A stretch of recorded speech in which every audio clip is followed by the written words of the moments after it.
What's going on? What's going on, my film fam? Welcome to another episode of Let the Film Speak. I am one of your hosts, Chop. Here with my main man, Willie Jack. Willie Jack, how you feeling, bro? On this Hey Wednesday, man, on this Wednesday evening. yeah, man. It was a rough one for us, still a nation, but it's all good, man. We still got season left to go, man. Man, got a lot more football left to be played, man. So I'm ready to get to it. Yeah, man, you got a lot more lot more football left to play, man. And hey, I was still riding high, man. We played Thursday, we got ours out of the way, man. So I was good. You know what I'm saying? It For didn't sure. matter what happened on Sunday and Monday. You know what I'm saying? I was riding that way. Hey, But for yeah, sure. man, welcome to another episode of Let the Film Speak. Man, we had a great slate of games this week. Of course, me and Willie Jack, we're gonna jump into that. But before we get into that, we gotta give you the house rules, man. And when you walk in the door, when you walk in Chop and Willie's house, man, you gotta like, share, and subscribe, man. It's like taking your shoes off at the door. You know what I'm saying? Because we got carpet and it's raining outside. So you know you got mud on your feet, man. Take your shoes off at the door, man. Respect our crib.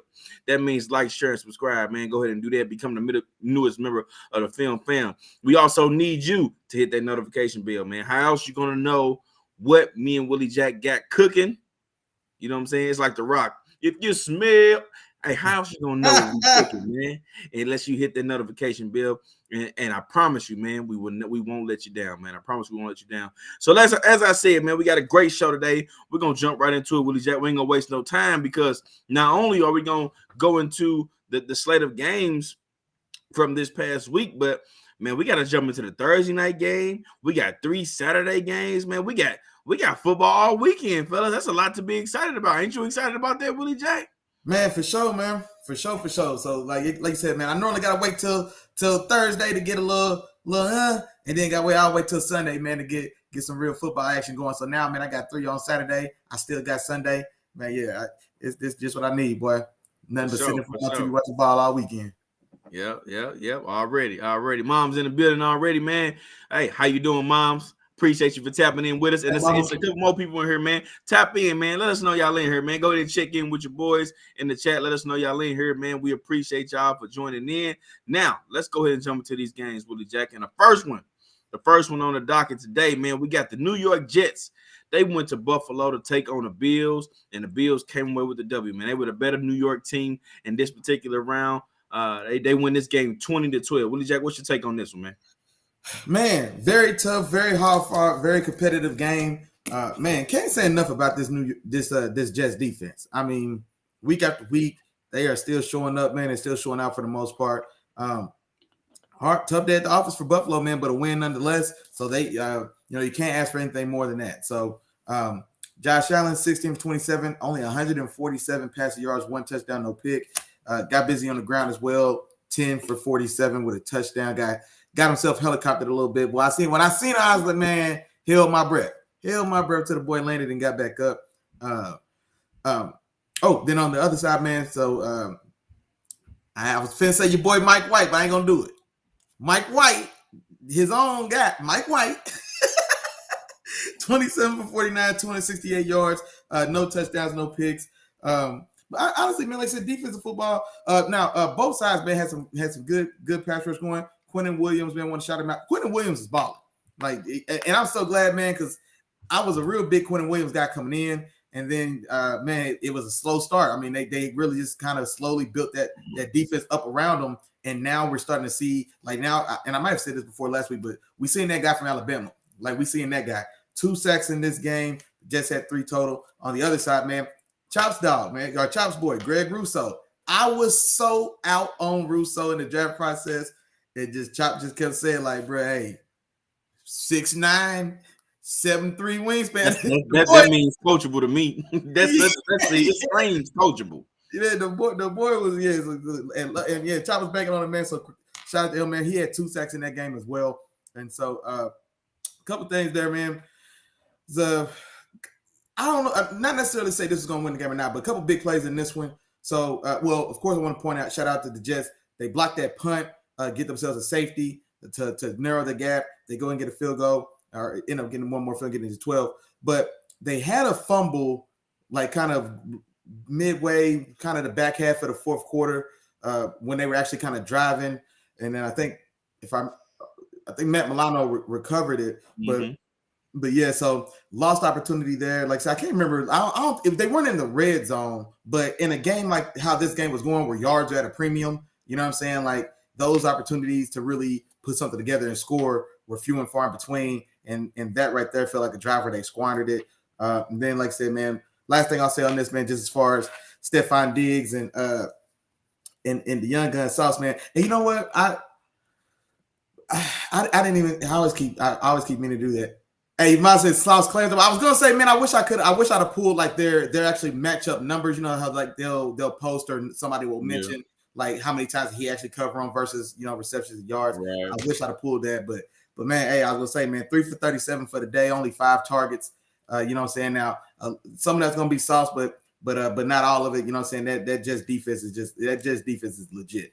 And so, man, yeah, they did what they could do to stay in, and man, it just couldn't come out on top, man. So. Buffalo takes it on home. Still number 1 in the AFC, man. Like I said, man, the cream rises to the top, Chop. Cream rises to the top, bro. That's what you be saying, man. That's what you be saying. And Miles had a couple good comments, man. He said the first one, he did say Sauce clamp up, man. This Sauce did, you know what I'm saying? And he's pretty much solidified his spot as that defensive rookie of the year, man. I'm pretty sold. Oh, yeah. I don't really see anybody else that can come away with that award other than Sauce Gardner, even if you try to think about it, I mean, I was trying to think if there's like anybody else even in the set. I think it's easy to say he's clearly got that award wrapped up. Even if he had to miss the rest of the games, he's had an all-pro caliber season. You know what I'm saying? I wouldn't be surprised if he happened to get that. You know what I'm saying? But we'll see what happens with that.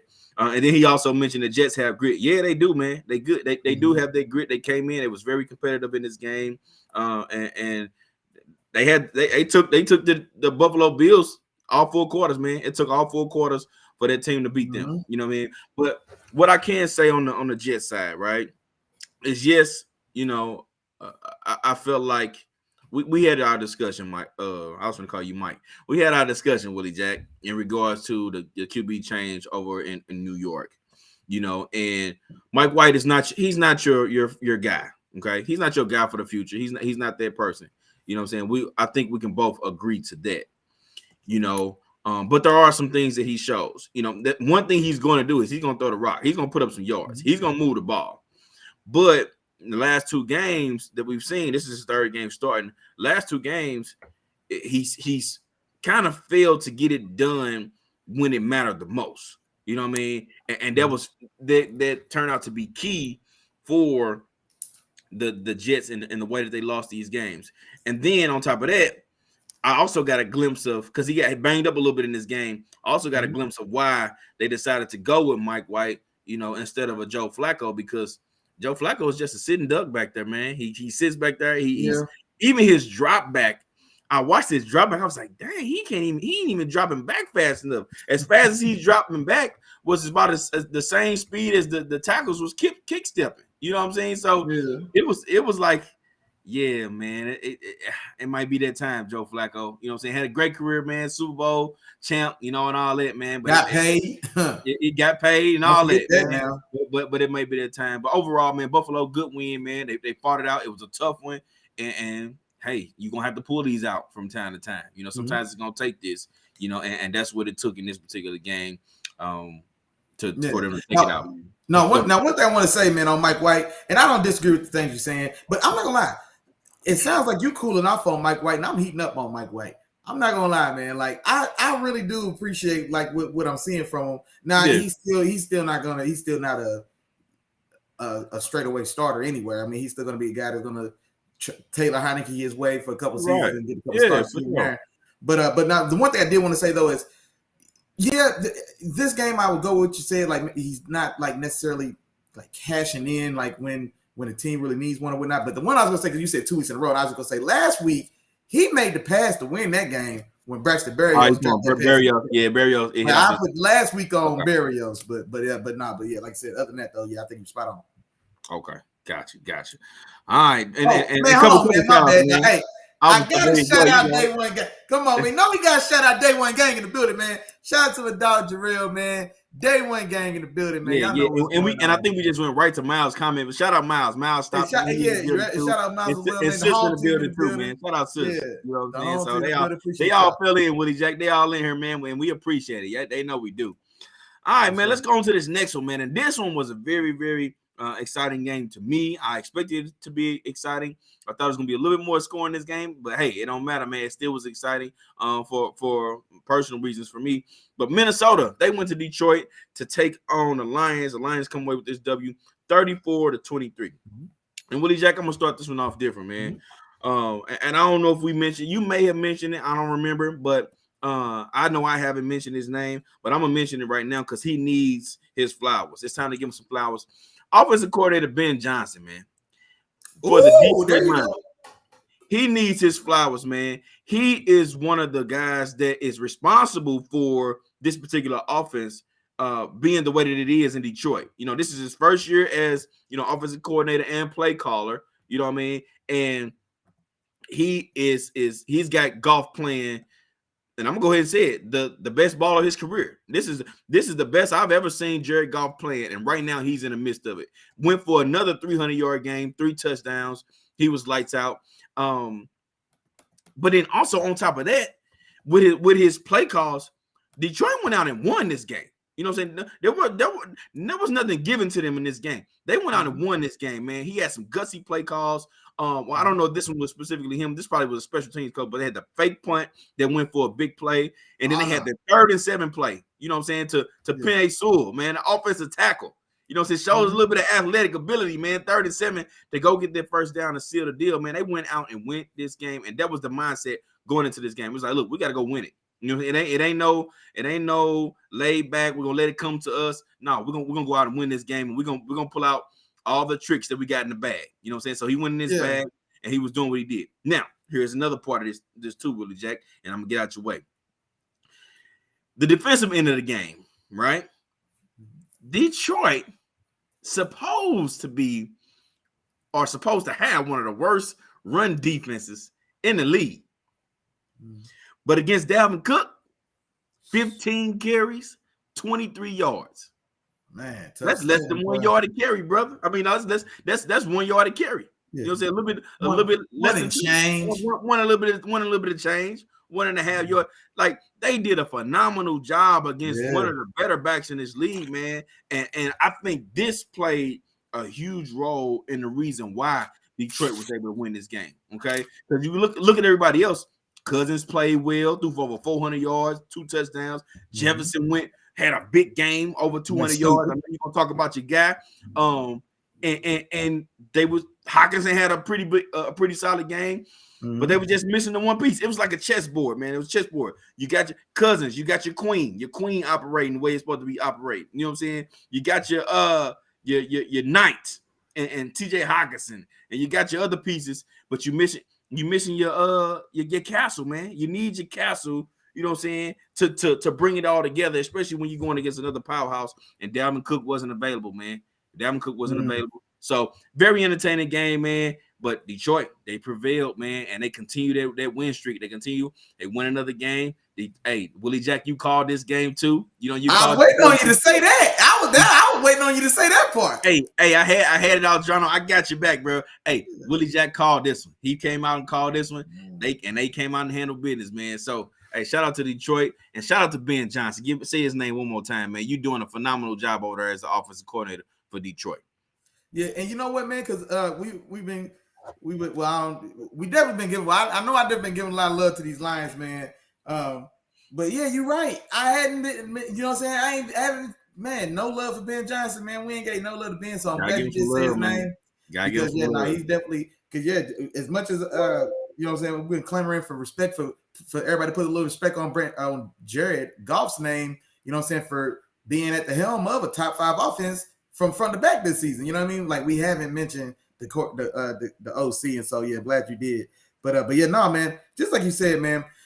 I did have Detroit winning the game. I thought like the scoring in this one for sure, it definitely really picked up in the second half. It's what was it? 14-7 at halftime. Yeah, 14-7 at halftime, and then we get the second half kind of explosion, so to say, from both teams, or where all the points are scored. And honestly, it was still 14-7 well into the third quarter. So all the scoring really took place in about a quarter and a half and toward the end. And so just like Chop said, do want to shout out Detroit because just like Chop said, man, they went and got it. That fake punt on your own, like 30, and it wasn't clean. Like he ended up splitting and weaving through and found a seam, but it wasn't like wide open. Like it wasn't clean. Like we've seen in the past from other teams. Or we've seen it where it's like, oh yeah, that's first down easy. He might run to the crib. Yeah. Once he broke through and cleared out, then man, got on that horse, man, and it went to like the opposite 30.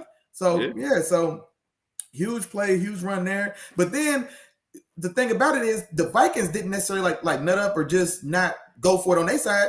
The touchdown to Thielen, that was a fourth down play. It's like 4th and 3, 4th and 4. And I don't know if it was long. It was field goal range. I don't know if it was like long field goal range or if it was just. But I don't feel like it was Justin Tucker land. You know what I'm saying? Like I thought it was like a 47, 45 to 50-yard field goal. Which anything under 50, if you're a professional kicker in the league, I ain't got no sympathy for you, big dog. Anything under 50 should be automatic, bro. Period. As I feel about it. So it's 3. But no, they go for it. Like, we got to get a touchdown. Like, Detroit's getting a little momentum. They got stuff breaking their way, et cetera. Man, jab back. You know what I'm saying? And they do. And cash in. Thielen catches it. Defender falls down. Then he just walks it into the end zone. But other than that, man, shout out to my dog, man. This one just feels so good, Chop. It just really feels so good, man. To finally have y'all all on board, man. All on board the Jay Jettas train, man. Y'all welcome, get comfortable. You know what I'm saying? Have a seat, chill. You know what I'm saying? Jerseys in the back, go get yourself equipped, man. Because the boy Jay Jettas is the truth, man. 11 catches, 223 yards. Now, why that's significant is he set the all-time Minnesota Vikings receiving record for a game. Now, why that's also significant is this is an organization that has 2 Hall of Famers in living memory. It's 2 Hall of Famers that just came through those same halls and wore those same jerseys. And being Chris Carter and Randy Moss, and specifically Randy Moss. Randy Moss didn't touch 223 while in the Vikings jersey. Who doesn't remember Vikings Randy Moss? If we remember 23 touchdown Patriots Randy Moss, and that was old Randy. Come on. Young Randy didn't hit 223 in a Vikings jersey. And so that's significant. And so happy for him, man. Happy for his success. You know what I'm saying? And man, so definitely shout out, kudos to him. Hockenson, man, returning to the crib. I think they already played before, but it was in Minnesota. So going to the crib, going back to Detroit, 6 for 77, didn't get in the end zone. Oh, one more thing as well. Another big play I want to point out. My bad, I'm going to let it go. The play right before halftime. So this game is 14-7. This is a 14-7 game at halftime. Minnesota is in scoring position like a minute left and a half or 2 minutes, whatever it was. But at the final moments of the half, and it get a little cute. I think Jonathan Vilma was doing the commentary, and he wasn't having it. He wasn't having it. You know what I'm saying? It's like, man, what are we doing getting so damn cute down here with, one of the league's best backs? So they go for a jump pass, ends up being a strip sack fumble or some whatever. Detroit gets the ball, of course, and they don't end up scoring, but Minnesota takes 7 off the board. They take at least 3 off the board. Now, in the grand scheme, this is a 11-point game, and so who knows how it plays out if it plays out that way. But still, I would still say wait. Detroit got the ball at halftime. After halftime, do you remember? I don't remember off the top of my head. Okay, yeah, I can't remember off the top of my head. But like I said, that could have been a top ball game at halftime as opposed to coming out chasing at halftime on the road. Because that's really those are different mindsets. That's a different game plan. That's a different second half game plan. Down 7 on the road against a high-powered offense, or a tie ball game on the road against a high-powered. You know what I'm saying? Like so. Who knows how things play out? But oh man, Miles, dog. Hey, shout out to our dog, Miles. How we forget J-Mo, man? No, not that comment. How we forget J-Mo, man? Shout out to Jameson Williamson. No, not Williamson. Just Jameson Williams, man. Yeah, Jameson Williamson, man. Nah, I'm saying that. Williamson. Hey, man. Shout out to J-Mo. All right, STL's very own. Chop, of course, being an STL born and bred guy. Anyway, 1 catch, 41 yards for a touchdown. His very first NFL catch. Of course, missed the bulk of this season, recovering from the injury he had in the playoff run from Alabama. And so gets on the field, man, and how memorable was that for him? A 40-yard touchdown is your very first catch in the league. Know you've been waiting for this moment for 11 weeks because of dealing with injury. So might I mention a Cardinal Ritter graduate? You know what I'm saying? Oh, high school. Might I mention that? You know, yeah, and I left that part out, didn't I? Yeah, you did. I did leave that part out. Don't worry about it. But Miles more time in the comments. He said the Lions receiver core is low key good. No, I ain't even gonna call him. Well, yeah, you can say that because they got Amon-Ra St. Brown that we know for sure. Yeah, he's a player. You know what I'm saying? And then now we'll see how J-Mo, you know what I'm saying, turns out or pans out. If J-Mo catches a streak like Garrett Wilson, his former teammate at Ohio State, if he catches fire like that, then that's gonna be a real problem. Because Garrett, we'll get to I tell you what, if he turns into Deshaun Jackson over there, that deep threat, it's gonna be some trouble over there, brother. It's gonna be some trouble. You know what I'm saying? So yeah. So that's where we are. Yeah. All right. On to the next one, we got to keep it pushing, man. We got Jacksonville. They go to Tennessee to take on the Titans, and Jacksonville comes away with the win on the road, man, winning this one 36-22. Willie Jack, what's your take on this one? I called this one too. You did. Oh yeah. Detroit over Minnesota, Jacksonville over Tennessee. Hey man, y'all welcome. You know what I'm saying? If y'all made a little change, somebody think about your boy. But one of the things I was talking about on Sunday, Chop Willie in the morning, y'all should have been here. I know y'all was here, but if you wasn't here, you should have been here. What I was talking about when I predicted this game, I was like, man, good and bad Trevor Lawrence. We get good Trevor, man. They can, you know what I'm saying, they can do something. You know what I'm saying? Doug Peterson has the offense. He knows what to do to put him to make the offense successful. But or is it going to be good Trevor or a day where Trevor Lawrence shows up and he's got 5 turnovers, 3 fumbles, 2 picks? I mean, you know, it could have been one of those days. We got good Trevor, and then what do we get with good Trevor on the road to Tennessee? 36-22. 30 for 42, 368 yards and 3 touchdowns in the air. Also had a touchdown, like a 5-6 yard touchdown run as well. Huge day. Back from the dead, Chop. Evan Ingram. You remember Evan Ingram with the Giants? We waited on Evan Ingram for years. You know what I'm saying? Man, what's going on with this dude? Why can't he pop? He's 6'4". He's about 240, 250. He runs 4'3". You know what I'm saying? Jumps to the moon.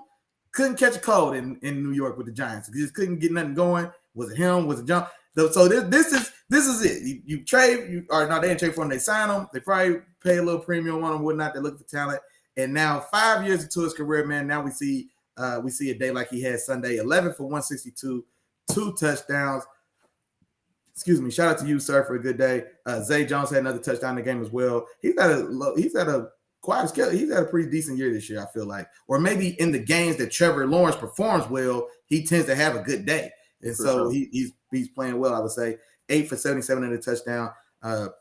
Who else I want to shout out? The rookie, the number 1 pick, man, Trayvon Walker. He had a sack in this game. I think Jacksonville had 3-4 sacks as a team. But and speaking of him, he may be the next person on that list of defensive rookie of the year. Now, no, it's not close. I don't think it's close, but I think he may be that next person on the list. I'm looking at everybody. My bad, bro. I think I'm getting a little delayed. My bad, because I think I'm getting a little delayed. My fault. But which I was gonna say, I don't know necessarily if I put him above even Aiden Hutchinson, because I know because Aiden Hutchinson, even with them, Rodrigo, that linebacker in Detroit. Yeah. Oh, I was also gonna say the rookie linebackers, even right there in Jacksonville as well, have played pretty decent. But it's gonna be hard for a linebacker because you need some like you gotta have dumb numbers. You know what I'm saying? You gotta have Patrick Willis. You gotta get busy. You gotta get busy. Yeah, you gotta have, Patrick Willis went for like 140 tackles and 10 for a loss and like 7 sacks or something like that. You got something like that. But no, man, real quick, man, on Tennessee, Ryan Tannehill, 25 38, 254, 2 touchdowns and a pick. Derrick Henry, 17 for 121, 1 touchdown. This was one of the key talking points we talked about because Derrick Henry, the way that Aaron Rodgers owned Chicago for a little while, Derrick Henry owned Jacksonville like that.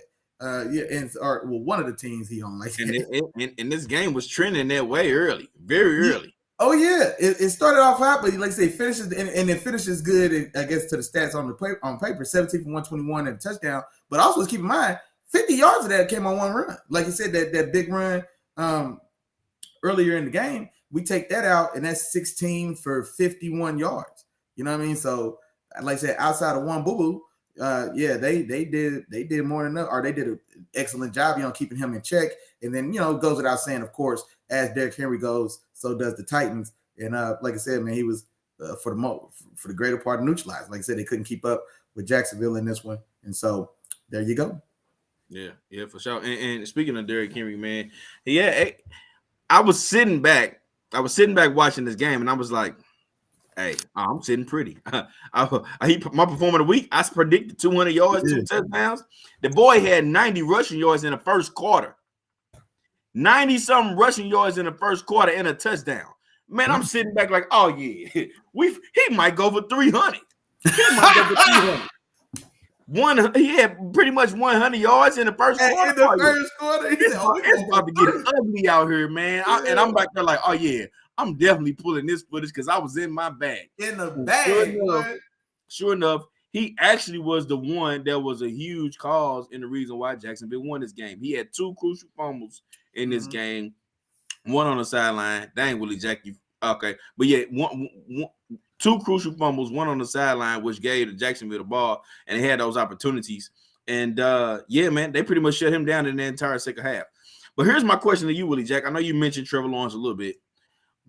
Do you think that we are in the midst of seeing Trevor Lawrence transform and become slowly start to turn over that new leaf to move closer towards the topper? Like if you got the next tier of quarterbacks, if he's moving from towards the bottom towards the middle towards the top, if he's starting to move up that list now, are we starting to watch that?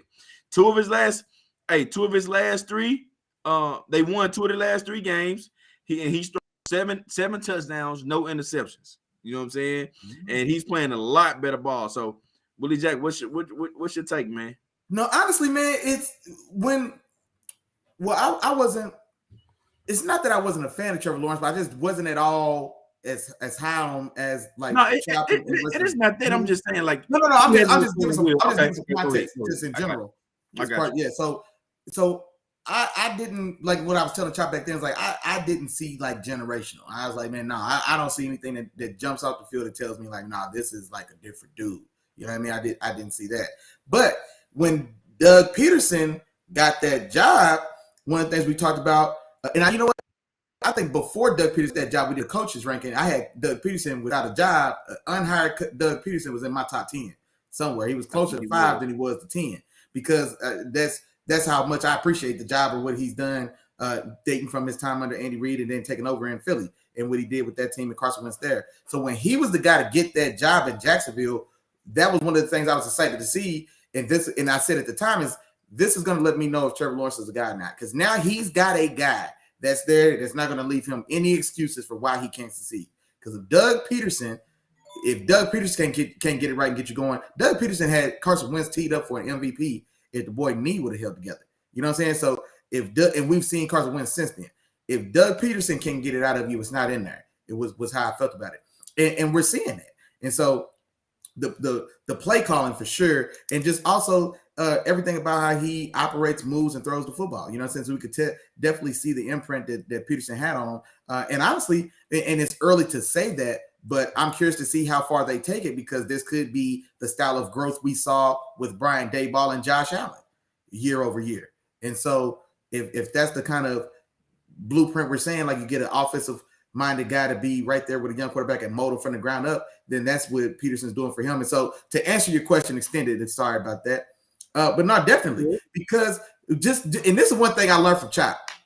Or not to say I learned from Chop, but this is one thing that you had it right. You had it right. Because it's not right though. Because I can't learn it because it's not all the way right, but there's like a good point in it, is because like situation does matter to this extent, because like we saw imagine Urban Meyer not getting caught in the booty club with the kids, you know what I'm saying, with the college kids on national TV. Imagine that stuff not happening. Imagine him not kicking the kicker literally in the butt for missing kicks. Imagine him not doing the stuff that got him fired, or the stuff being not made known that's why he got fired. You know what I'm saying? The stuff got exposed, and so hands got forced. Of course, we already know what's done in the dark will stay there if we let it. So imagine if Urban Meyer doesn't get fired. We saw what Trevor Lawrence looked like. So imagine if now Urban Meyer maintains that job somehow, and the first 4 years of Trevor Lawrence's career are under Urban Meyer on the trajectory he was going. He's out the career year 5. He's Ryan Leaf year 5.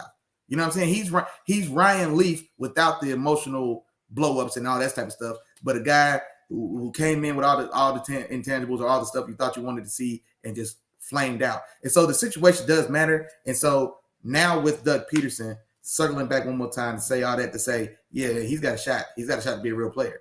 You know what I'm saying? So he really does. And it's evident, man. He doesn't need me to say that, but it's definitely evident. It's definitely in there. Gotcha. All right, Willie Jack. Cool. On to the next one, man.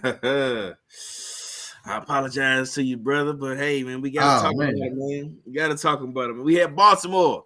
They went to Pittsburgh to take on your very own Willie Jack Steelers, man, and the Baltimore Ravens. They came away with the W this one, man. They win this one 16-14 in a hard-fought game. Willie Jack, talk to me, bro. What's your thoughts on this one, man? It was a rough one, man. Yeah. Lose my little rookie quarterback. On the third play of the game? No, maybe not that early. I'll take it back. I'm thinking about Kyler. And so, but early on in the game, I went. No, it had to be about the third or fourth. Early. He had only threw one pass at that time. Yeah, exactly. And so, takes a hit, goes down with a concussion. The hit itself wasn't violent, but he gets slung into the ground and I guess hit his head a little bit. So comes out for concussion protocol. Now, what's interesting in this game, and especially in the wake of Tuagate and everybody's new concussion wokeness, you know what I'm saying? It lasted for about 3 weeks. Concussion wokeness. Yeah, you know, it was about 3 weeks of concussion wokeness, you know what I'm saying? But so he comes out the game for the protocol. He actually clears protocol initially because after he misses a few plays, he comes back in and then runs, I think, maybe 1, 2, or 3 more plays and then takes himself back out the game. He's like, nah, something ain't right. And then, of course, remains out for the remainder of that game and then diagnosed with concussion, so he's in the protocol. So we lose him early on, and then in comes Mitchell Trubisky. Let me tell you about Mitchell Trubisky. Talk to me about Mitchell Trubisky. He started this game 17 for 21. Mm-hmm. 4 incomplete passes. 3 of them were interceptions, Chop. 3 of them were interceptions. Now, let me tell you about these interceptions. Talk to me about the interceptions, Willie Jack. All 3 of the interceptions were recovered in the end zone. What I'm telling you is the ball was intercepted in the end zone 3 times. What I'm telling you is the ball was in it. There's 21 points, Chop. 21. It's 21 points, Chop. Okay? There's 21 points not on the board. Not only that, 2 of the heinous 3 end-zone interceptions were actually in the red zone. 14 points, Chop. At a minimum, is 6 points. Chop, how many points we lose the game by, bro? It was a close score. How many points we lose that game by? 2 points, bro. How much is 1 field goal? That's 3 points, sir. Carry the Mr. Biscuit's trash. We should have won the game, Chop. Okay? You take 3, you subtract 2 from 3, it leaves you 1 trash-ass Trubisky. Okay? It leaves you with a loss on your record to your most hated rival. Yeah. And so that's what you get. On the other side of that, man, Tyler Huntley, he goes down in this game as well. And so both teams are already playing with backups. And then both starters who were originally backups to start the season, they go out, and then they're replaced with third-string backups. Crazy game. J.K. Dobbins went crazy, 15 for 120. Now, the bulk of that came on one big run, a 44-yard run. And the problem with that is just gap integrity. So the issues are known. Like I said, it only when you play a gap defense, everybody has to fill their gap. My dog Miles in here, and so Miles can attest to this.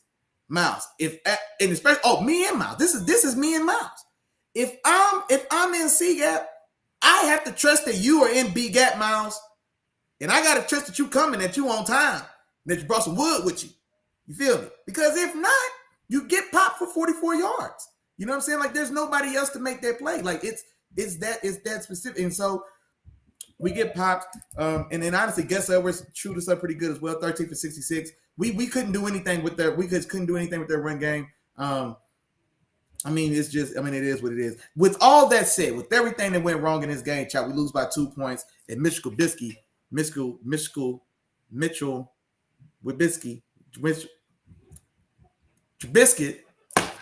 cost me 6 at the very least. He took 6 off the board, man. So, like I said, man, it's another one in the long line of games we could have won, even as ugly as this season has been. Man, we've left easily 3 wins on the table just because we just couldn't get out our own way or shooting ourselves in the foot. And so, like I said, man, I had hopes for my dog Mike T. I still got hope. Like I said, I want him so bad to get over 500. I don't want him to break the streak.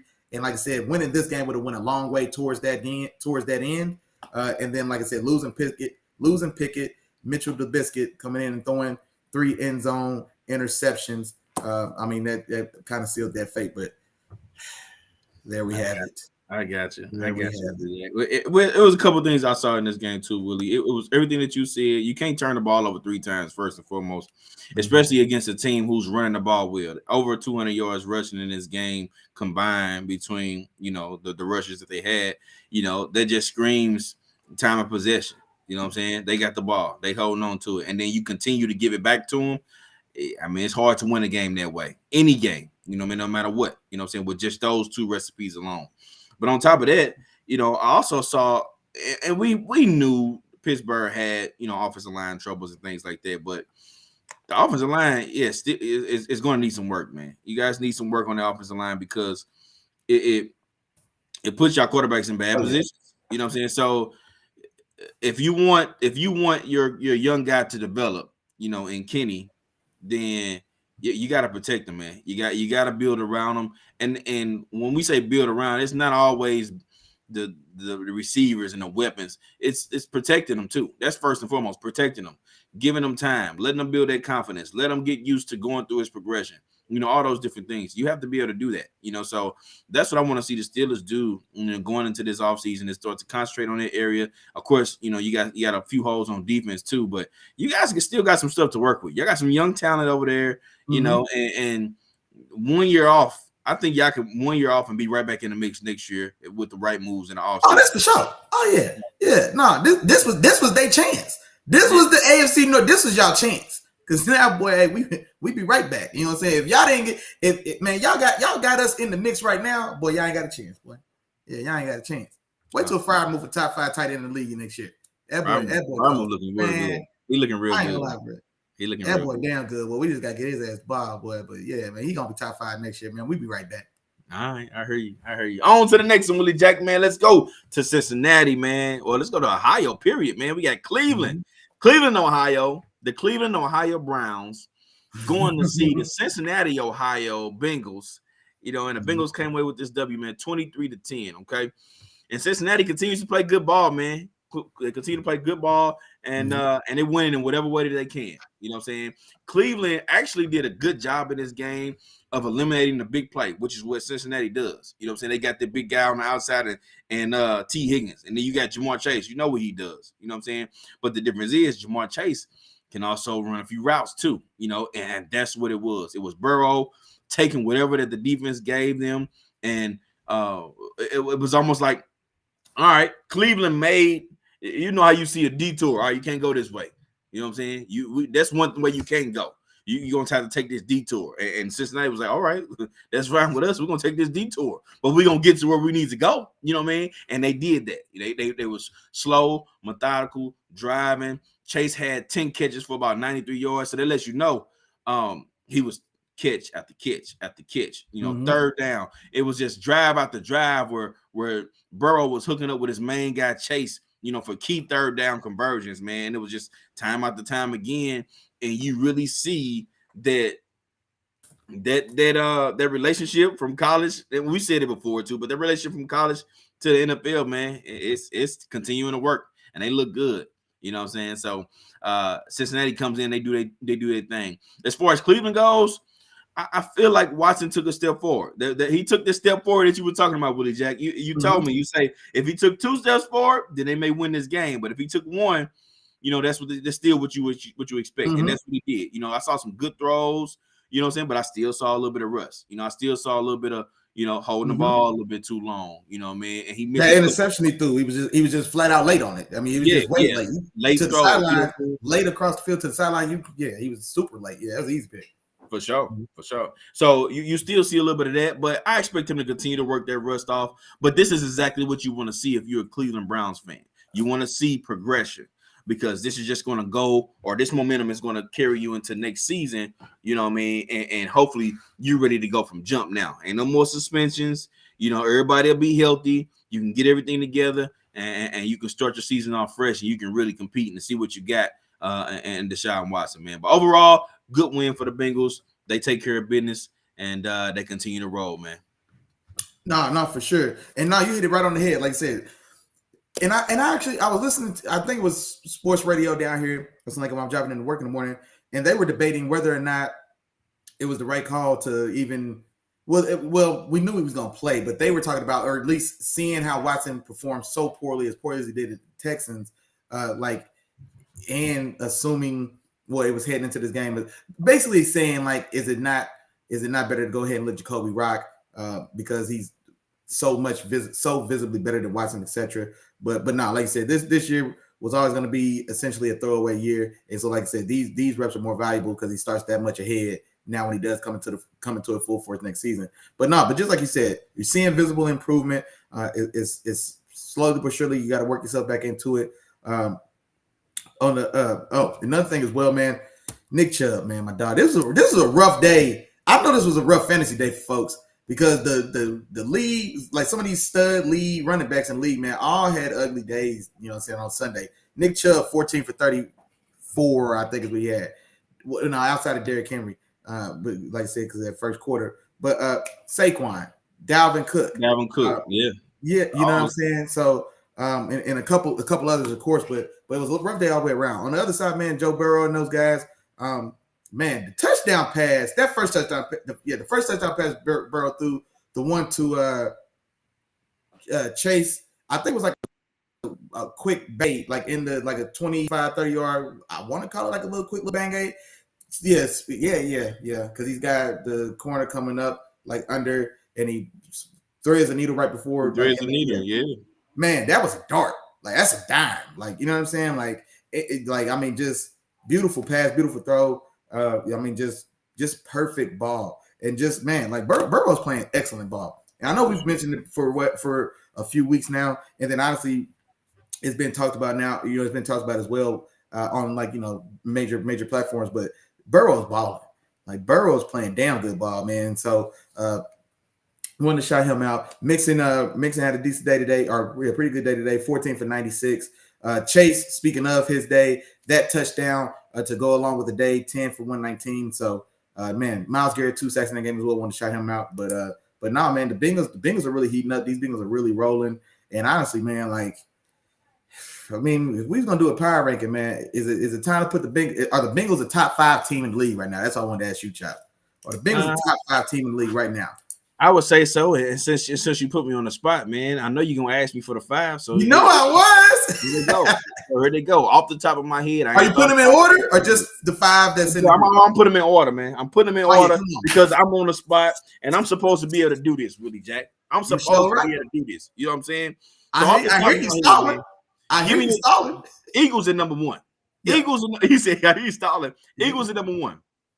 Cincinnati Bengals, number 2 team in the NFL right now. With how they playing. Give me the Buffalo Bills at number 3. Buffalo Bills, number 3 team. Give me the Kansas City Chiefs. Woo! That's gonna hurt some people. Okay. They don't want to hear that. They do not want to hear that. And then last but not least, give me the San Francisco 49ers, man. They're going to top 5 right there. Ooh. Top 5 right there. If I had a chance to think about it, Willie Jack, I probably would switch a couple names, but I'm just throwing them. I just threw them out there. Don't mess it up. Don't mess it up, boy. It's the first thing you did right all day. Don't go back on it. Don't go back. You did it. My work is done. You done did it. You made it. I'm so bored. I'm happy now. I'm proud. You know what I'm saying? I feel like I'm your father. You came home and telling me the story how you first got lucky. It feel like it's a big moment. See, this is where Willie Jack get beside himself. This is where you get beside himself a little bit, man. Yeah, Kevin hopped in the building, man. Kevin, what's going on with you, sir? How you doing, man? Real deal STL Sports to the building, man. Appreciate y'all boys. And I think he's answering to whether or not the Bengals are a top 5 team in the league right now. He says, yeah. Man, a couple other folks fell in here as well, man. Shout out to my dog Hoop, man. Hoop Jargon Media Group, our media network, forgive me, in the building, man. Hey, I appreciate the love and support, big dog. But hey, matter of fact, man, y'all ain't safe either, man. If you still in here, man, you in the chat. Somebody drop 5 in the chat for me, man. I want to hear everybody's 5. If the Bengals are in or not in your top 5 in the league right now, then I need to know your 5, man. Go ahead, put it in the chat for me. Yeah, tap in, man. Put it in the chat. Oh, and Kevin came in, man. He said, if it's in KC or in a dome, good luck. Chiefs go to 2. I ain't ready to say that yet, Kevin. Bengals, it didn't matter where it was at. The Bengals took care of business against the Chiefs, man. If it's against the Bengals, the Bengals still got the Chiefs number right now. But outside of the Bengals, he might be on to something. The way he might be on to something. I can see that. Outside of the Bengals, and honestly, I don't even necessarily want to say dome because I don't think being outside. I mean, of course, it's optimal to be in perfect conditions, but I don't think Patty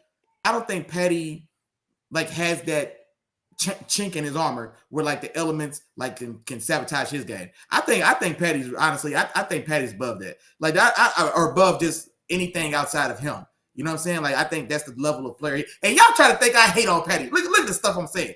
Patty is above all the other foolishness that guys like Kirk Cousins and man, I'm sorry I be picking on you, Kirk, but guys that like the weather ain't gonna bother Patty cakes. You know what I'm saying? Patty ain't worried about big bet. Hey man, Patty ain't worried about 40-mile-an-hour winds. You know what I'm saying? Patty ain't worried about rain. Patty ain't worried about snow, sleet, nothing that. You know what I'm saying? Patty gonna go out there and get business done, man. So I don't think he has to be in a dome. But I like those 5. I honestly, at this point, I think it's a conversation. I think it's a conversation for the Niners for me are probably a little higher. I think the Niners for me are a little higher. Yeah.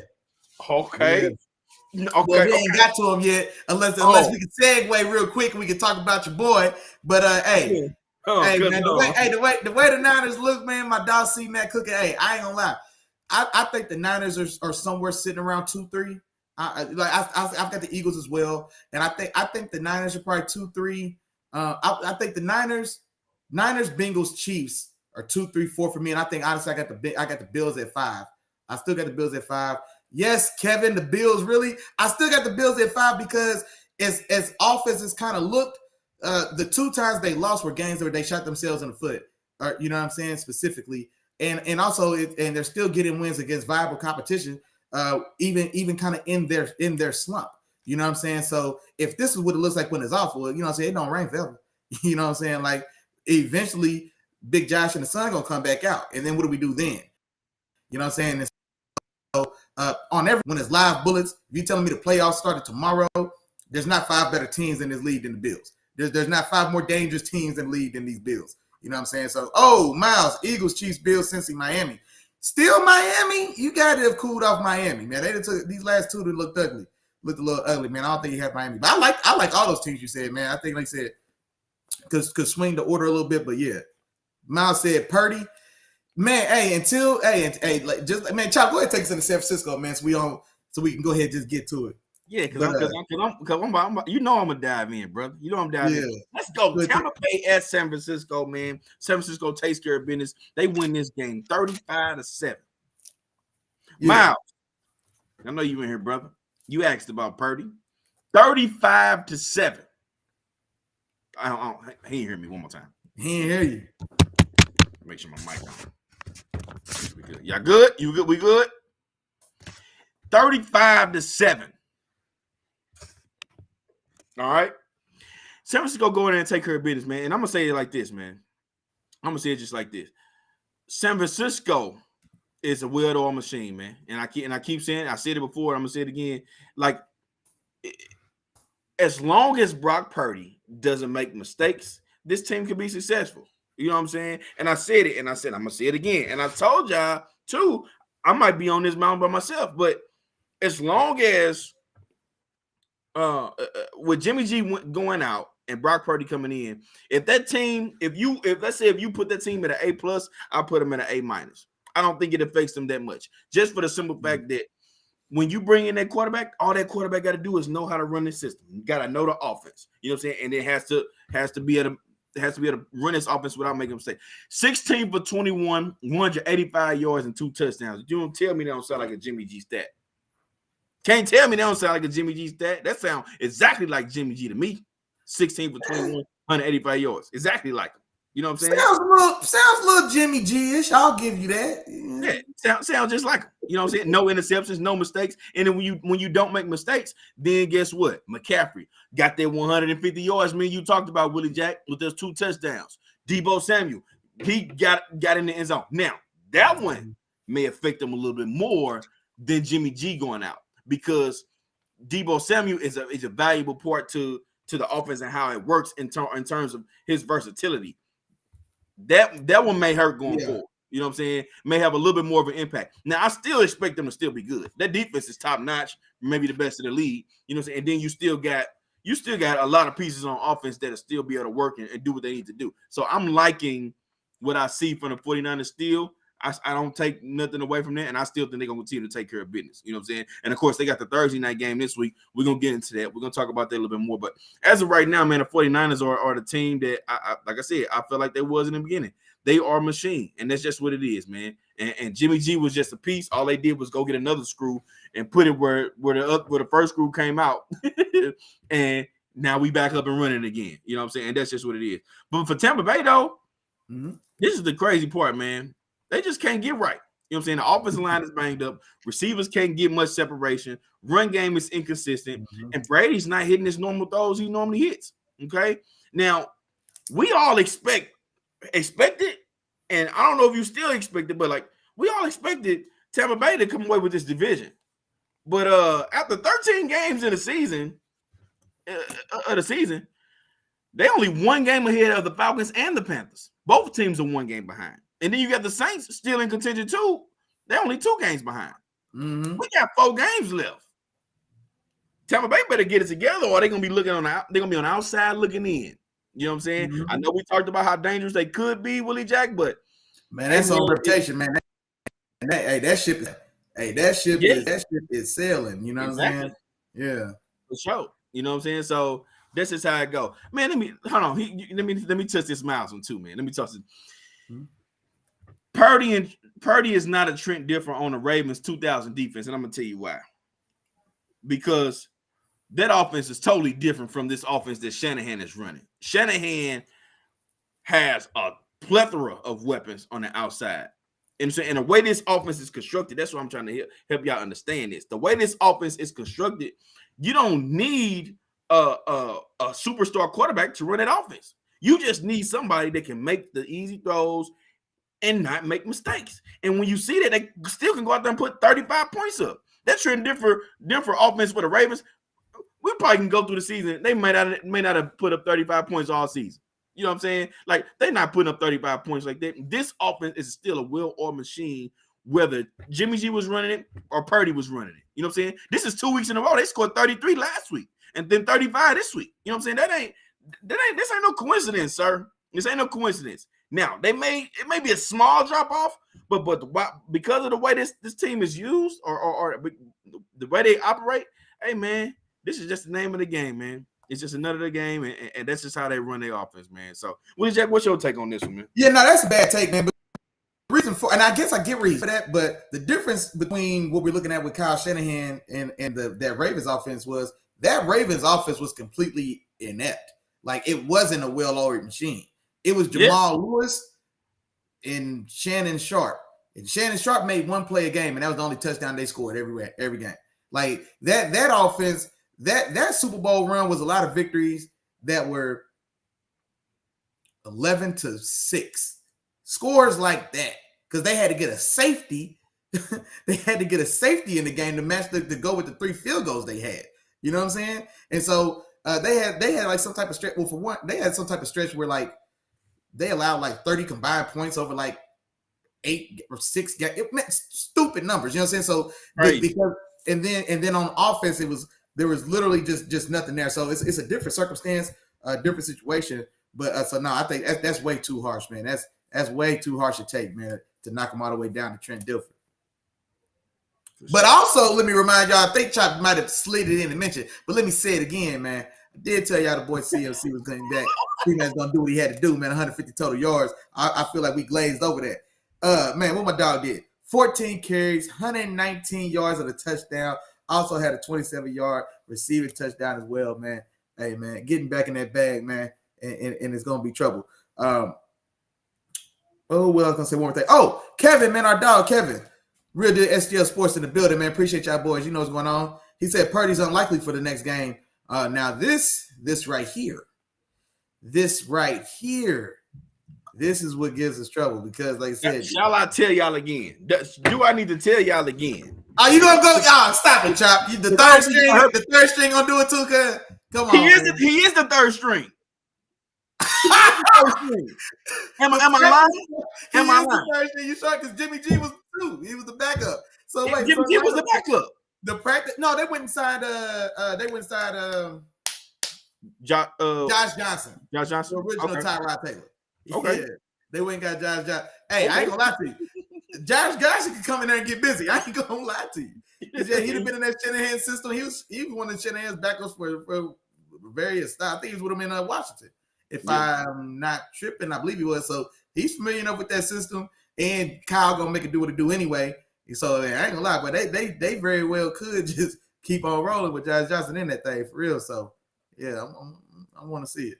We'll see. We're gonna see how it work out. Oh, and shout out to our dog Kevin, man. 16.4 points per game for the 2000 Ravens, bro. That's nuts. That's nuts. That lets you know how good that defense was. It's 4 points. It's 4 points a quarter, Chop. You can't even score 4 points, but it was 4 points a quarter. That's it. That's all they giving up. Them boys was nice. That's totally it. That's a different. It's a different ball game, man. No, it's a different game, man. That defense wouldn't be that today. Yeah.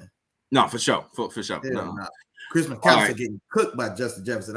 I tell you that right now. I feel you. But hey, check me out though, Willie Jack.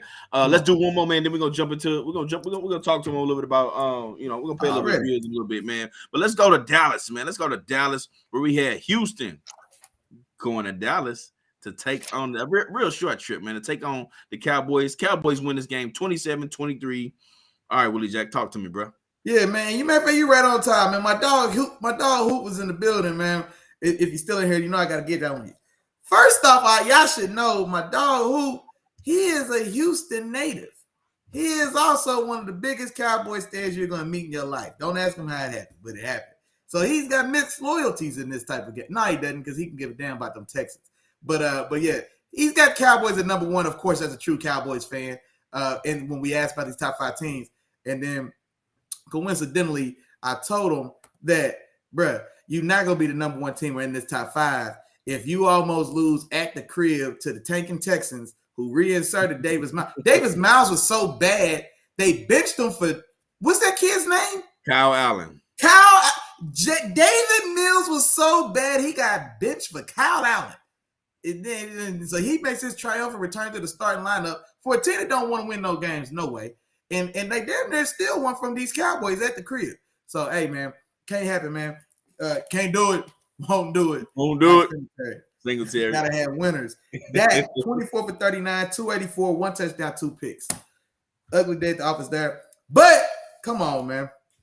Y'all know what's going on, man.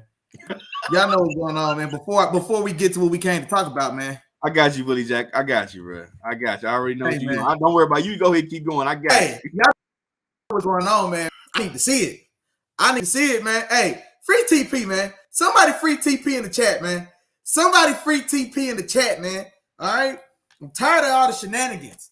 Dallas, 10 measly ass carries, 42 yards of the touchdown, 4 catches, 20 yards, another touchdown. I don't want the best running back in the NFC East to have a game where he only has 14 touches and you almost lose to a sorry-ass Houston Texans team that's designed, has no other ambition than to secure the number 1 pick for a young 5'10" Bryce Young. So you can't do it. 14 touches for TP ain't enough, man. All right? It ain't enough at all, and I'm tired of it. Zeke, 15 for 62 in the touchdown. Like I said, early day from Dak. Now, here's the thing, too, man. The Dallas defense, man, those 2 young guns, those 2 young studs, Michael Parsons, Trayvon Diggs, both of them blanked.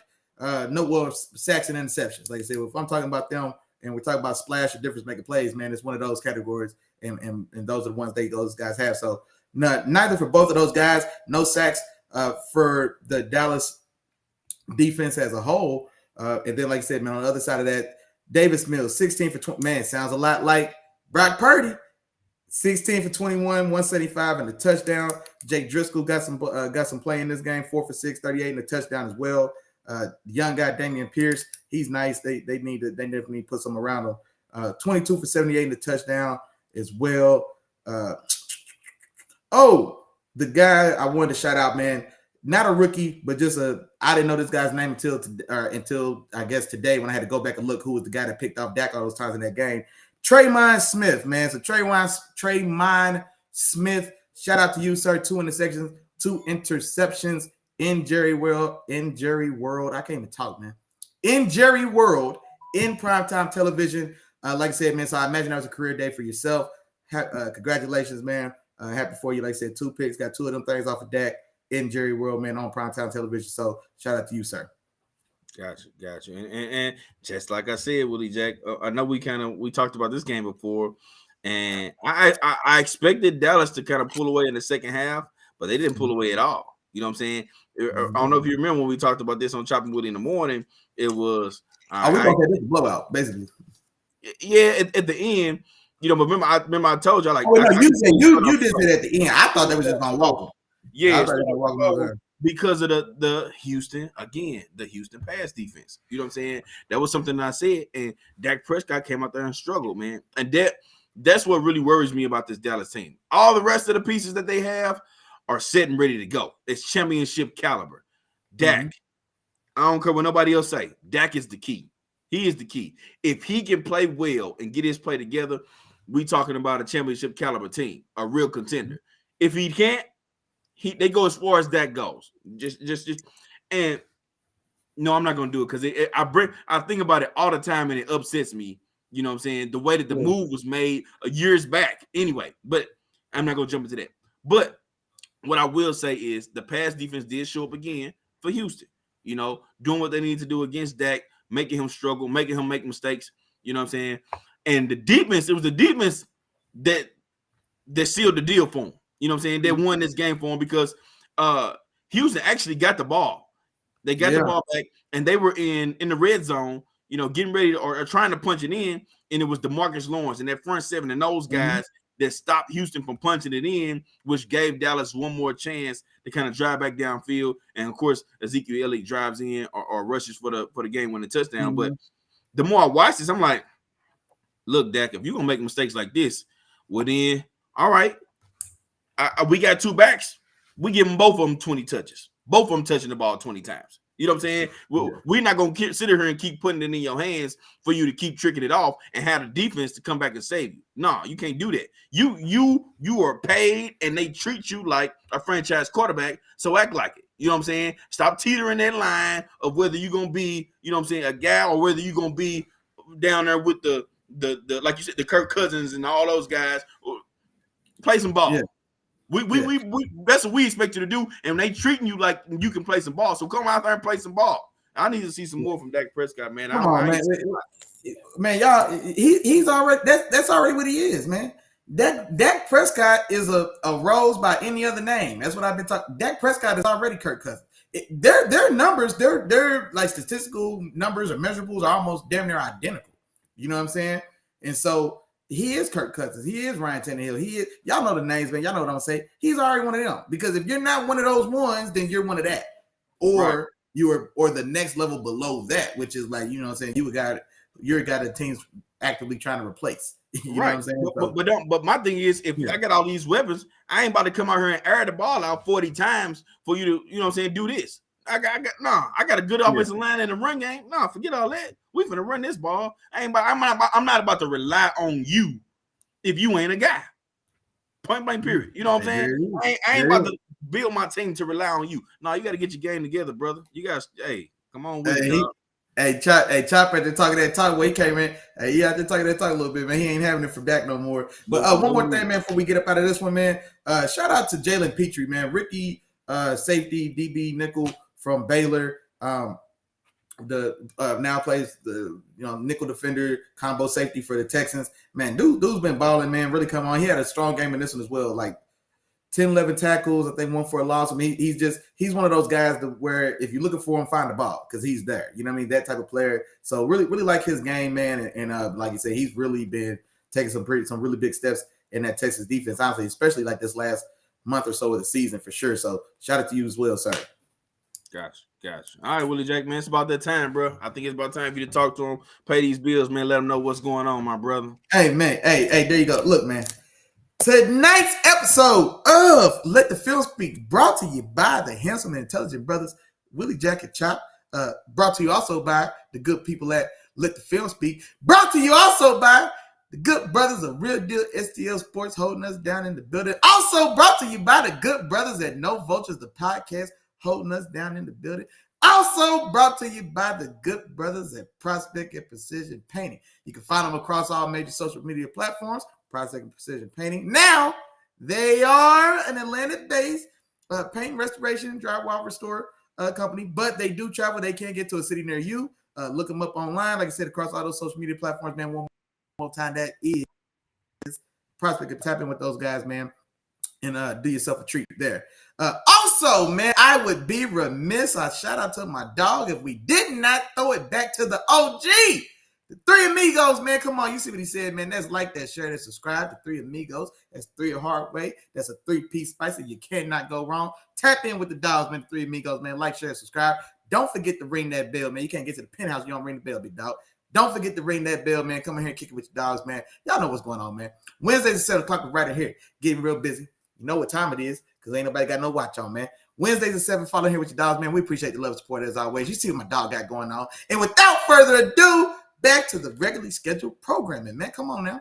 All right, Willie Jack. Since you talked about the NFC East, man, let's go right to the NFC East. Another divisional matchup, man, and this will turn out to be a blowout, man. We have Philadelphia going to New York to take on the Giants, and Philly wins this game 48-22. Okay, and the Eagles come out, man, and they just exerted their dominance in this game in all phases. I'm talking about from the run game, the pass, their defense. It didn't matter what side or which unit was out there on the field.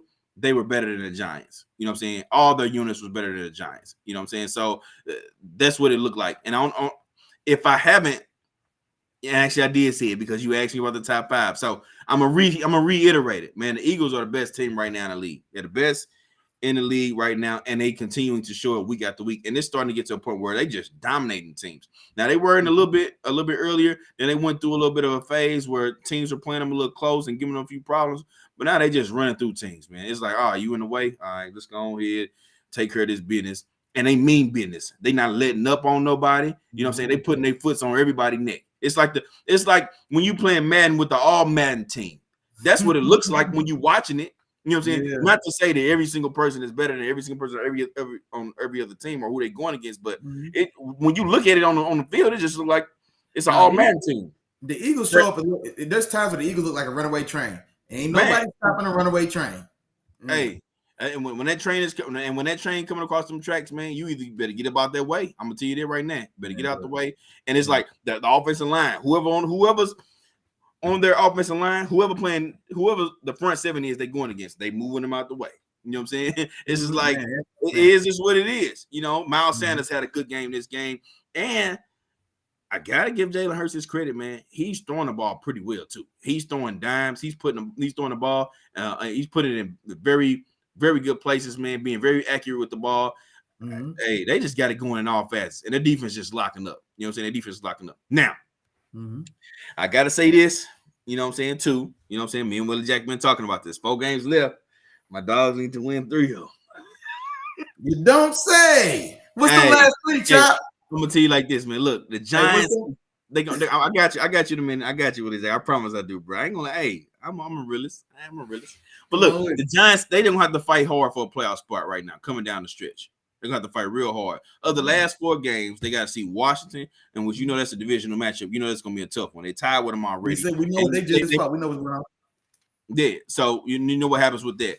Then you gotta see Minnesota, who's probably gonna be pissed off coming off these losses that they had, and then you got Philadelphia again of those last last 4 games. Now, the one game that's probably the most winnable is the Indianapolis game. That's the one you probably can get out or come away with. But hey, man, it's coming down the stretch. You got some other teams that's real hungry. You got Detroit, they roaring right now, trying to come up and get in the mix. You know what I'm saying? Washington is in the mix. Seahawks are still there, even though I got some other things on them. We'll talk about them in a minute. But I said all that to say, hey, man, they're gonna have to fight. They're gonna have to fight, and they're gonna have to pull out at least a couple of these wins for sure. You know, to try to get that spot, man. So it's gonna be tough. It's gonna be rough. Hey, what's their record right now, bro? They are 7 and 5. 7-5-1. My bad. I gotta throw that tie in there. 7-5-1. Man, it ain't looking good. It ain't looking good for you, dog. Hey. But no, just like you said, man. This was a lopsided matchup from the gate, man. So, like I said, the Giants, man, I hate to pile on, man, but the Giants for me this year were what the Cardinals were for you last year. That 11-0 didn't mean nothing to Chop. I'll tell y'all that. Every week when Chop talked about the Cardinals last week, you thought they lost. 11-0 didn't mean nothing. So I don't have no respect for this 75. This is a 3-win football team. This is the thing, Willie Zach. See, this is the thing. I had no choice, bro. You know how when it ain't the division, like, man, they ain't all that. Yeah, they ain't all that. But see, not necessarily that. I'm talking about with the Giants this year. But when you say something, or if you riding with somebody, you just gotta ride with them. They wrong. You know they wrong, but you got matter of fact, me and you, Willie Jack, right now, if you get into an argument, bro, with somebody, and we just out, it's just me and you. I know you wrong. I know you tripping. I just gotta ride with you, bro. Man, you know I'm right. Man, I ain't been right since about. I ain't been wrong since about. It was the 87, 88 February somewhere, and I ain't been wrong since. Man, I done turned a whole new leaf. I ain't been wrong since, man. Whatever, man. Go ahead, bro. Yeah, but no, man. Other than that, man, this was peanuts to an elephant. You know what I'm saying? It was, you know what I'm saying, small things to a giant. Jalen Hurts, 21 for 31, 217, 2 touchdowns in the air, no interceptions, another 77 yards on the ground, another touchdown. Miles Sanders, 14 for 144 and 2 touchdowns, got real busy. AJ touched the paint as well, 4 for 70 and a touchdown. Shout out to that Eagles defense as well. Abused Daniel Jones and that offense all day long. Brandon Graham leading the way, 3 sacks, 7 total sacks for that defense. Everybody got you get a sack. Brandon Graham, you get 3 sacks. Everybody take one. Yeah, it was bad. Bad news bears over there for the Giants offense. On their side as well, want to shout out a guy, man, Azeez Ojulari. And so may not be a recognizable name, but he was a guy that coming into the draft 2 years ago, I think, because he got injured. Anyway, he was one of the guys I was high on. And so he had 2 sacks in this game for the Giants. And so, happy to see him doing his thing as well. Holding healthy and balling in the league. So shout out to him. Rough day at the office for Saquon, like you said, man, 9 for 28. And man, the rest of that story was already wrote. So yeah, Eagles are running away, man. And honestly, and I felt silly the more and more when I started really thinking about it. Jalen Hurts is the MVP of the league this year, man. Jalen Hurts is the MVP. He deserves it. He's earned it. And not by the measure that we all like to talk about, because that's not the realistic measure. Well, if you take him off that team's so talented. The MVP is never awarded like that. Who's the best player on the best? Who's the best quarterback on the best team? You see what I'm saying? That's who wins the MVP. And right now, that best team is the Philadelphia Eagles. And right now, that best quarterback on that best team is Jalen Hurts. Jalen Hurts is the MVP. It's his to lose, man. There you go. It's in his control. If he loses it, if he doesn't win this MVP, it's because of something he's going to have to do. Now, they would have to completely tank this last month of the season, and he would have to be. I mean, it would have to be something drastic, I think. And so, I just don't see it happening. His game isn't. Well, I was gonna say it's not like not induced. It's not. His game is more measured, and I don't mean that to say that he's being coddled, because he does get the ball upfield. Like, you know what I'm saying? We've seen him put some balls. Throw some darts to AJ Brown and put some balls into tough places. So I'm not saying that, but I'm saying, like, so what makes him so great, it's not as like turnover prone play, because a lot of it is going to be the run game, his threat to run and his actual running. And so it's not like he's dropping back and just slinging it 55 times a game like Patrick Mahomes, where the measure or the what word am I looking for, Chop? Like where the margin of error is so much less now because instead of 30 passes to get a big game or a big dub, 20 more passes. And so it's just like anything. If a guy shoots 1 3-pointer and makes it, he's 100% 3-point shooter. If he never shoots another one in his life, guy to shoot 5 might go 4 for 5. But a guy that shoots 1,000, you know what I'm saying? He's got way more opportunities to miss. You know what I'm saying? And so like I say that to say, man, I don't imagine anything derailing him getting it outside of just maybe getting. I don't even want to say robbed. That's too strong, but outside of just something unforeseen happening. But yeah, definitely his to lose, and congratulations to him, man. Shout out to you. For sure. And just to give everybody a quick glimpse of kind of where he's at right now, I think he has 25 passing touchdowns and 10 rushing touchdowns. He has close to 700 rushing yards, so it's a possibility he gets 3,500, passing yards, 1,000 rushing yards, and ends up with maybe 40 touchdowns. You know what I'm saying? On the year, 40, 45 touchdowns total, man. Those MVP. Sounds like MVP to me. Sounds like MVP to me, Job. Real quick, right now, give me rank your MVP rankings, just 1 through 3, right now. Hurts. I still go Mahomes and give me Burrow. I'm switching Burrow and Mahomes, but yeah, Hurts, Burrow, Mahomes. Hurts, Burrow. Okay, I got you. All right, cool. Speaking of Mahomes, let's go ahead and jump into it, Willie Jack. We had the Kansas City Chiefs go to Denver to take on the Broncos. Kansas City in a surprise shootout with the Denver Broncos. They win this game 34-28. Willie Jack, talk to me about this one, man. I don't understand this one. I had just been taking a drink of my water, dog. My fault. No, my fault. But no, just like you said, man. So who seen this happening, man? Like I said, 34-28. Man, Denver scores more than 20 points, and then they lose. What did you just say last week? Or what did you just say Sunday on Chop Willie in the morning? If the Broncos could score 21 points, they'd have won 3 more games. They'd have won their last 3 games or something like that. And guess what? They score over, but give up 34. And then, yeah, exactly. This is the day where somebody breaks through. So the defense was like, man, I'm getting tired of this, man. We're going to let y'all see how it is today. No, and that's a fact. They were the offense was overdue to give one to the defense. So, hey, the offense, y'all owe the defense one. Now the defense needed this one. They didn't carry y'all this far. But rough day at the office for Patrick, though. They didn't lay down. 28 for 42, 352 yards, 3 touchdowns, 3 interceptions. A 3 interception games from Patty Cake, man. On the road against a tough Denver Broncos defense. Your boy, man, Patrick Surtain got his hands on one of those picks. So shout out to him, man. He's had a very good season. Definitely a Pro Bowl season. Josie Jewell, want to shout out him as well. Inside linebacker for the Broncos. He got the other 2 interceptions off Patty Mahomes, and so big day from him. On that Chiefs side, now say all that to say they do still pull this game out, of course, and walk away with the W. Big performance from Jared McKinnon, 6 for 22 rushing, but 7 for 112 and 2 touchdowns in the air, out of the backfield. Big day there. Another good day for Juju Smith as well. 9 for 74 and a touchdown. 9 for 47 and a touchdown there. On the other side, man, just a couple highlights on the numbers. Russ, 23 for 36, 247 yards, 3 touchdowns, 1 interception. Brett Ripien got some run in this game as well, 4 for 8, 16 yards and a touchdown and a pick as well. Russ using the legs a little bit in this one as well, 4 for 57. That might have been his season high, I feel like, in rushing yards. I think it was. I feel like it was. He definitely hadn't been that viable in a while. Big day for Jerry Jeudy, 8 for 73, but 3 touchdowns, all 1, 2, 3 touchdown receptions, all 3 touchdowns coming from Russ went to Jerry Jeudy. So huge day for him in a loss, which is unfortunate. So it takes a little of the wind out of those sails for having such a big day. Got to be a career day for him as far as his touchdowns go. And then also, man, another big play from Marlon Mack. I forgot that Marlon Mack got picked up by the Broncos.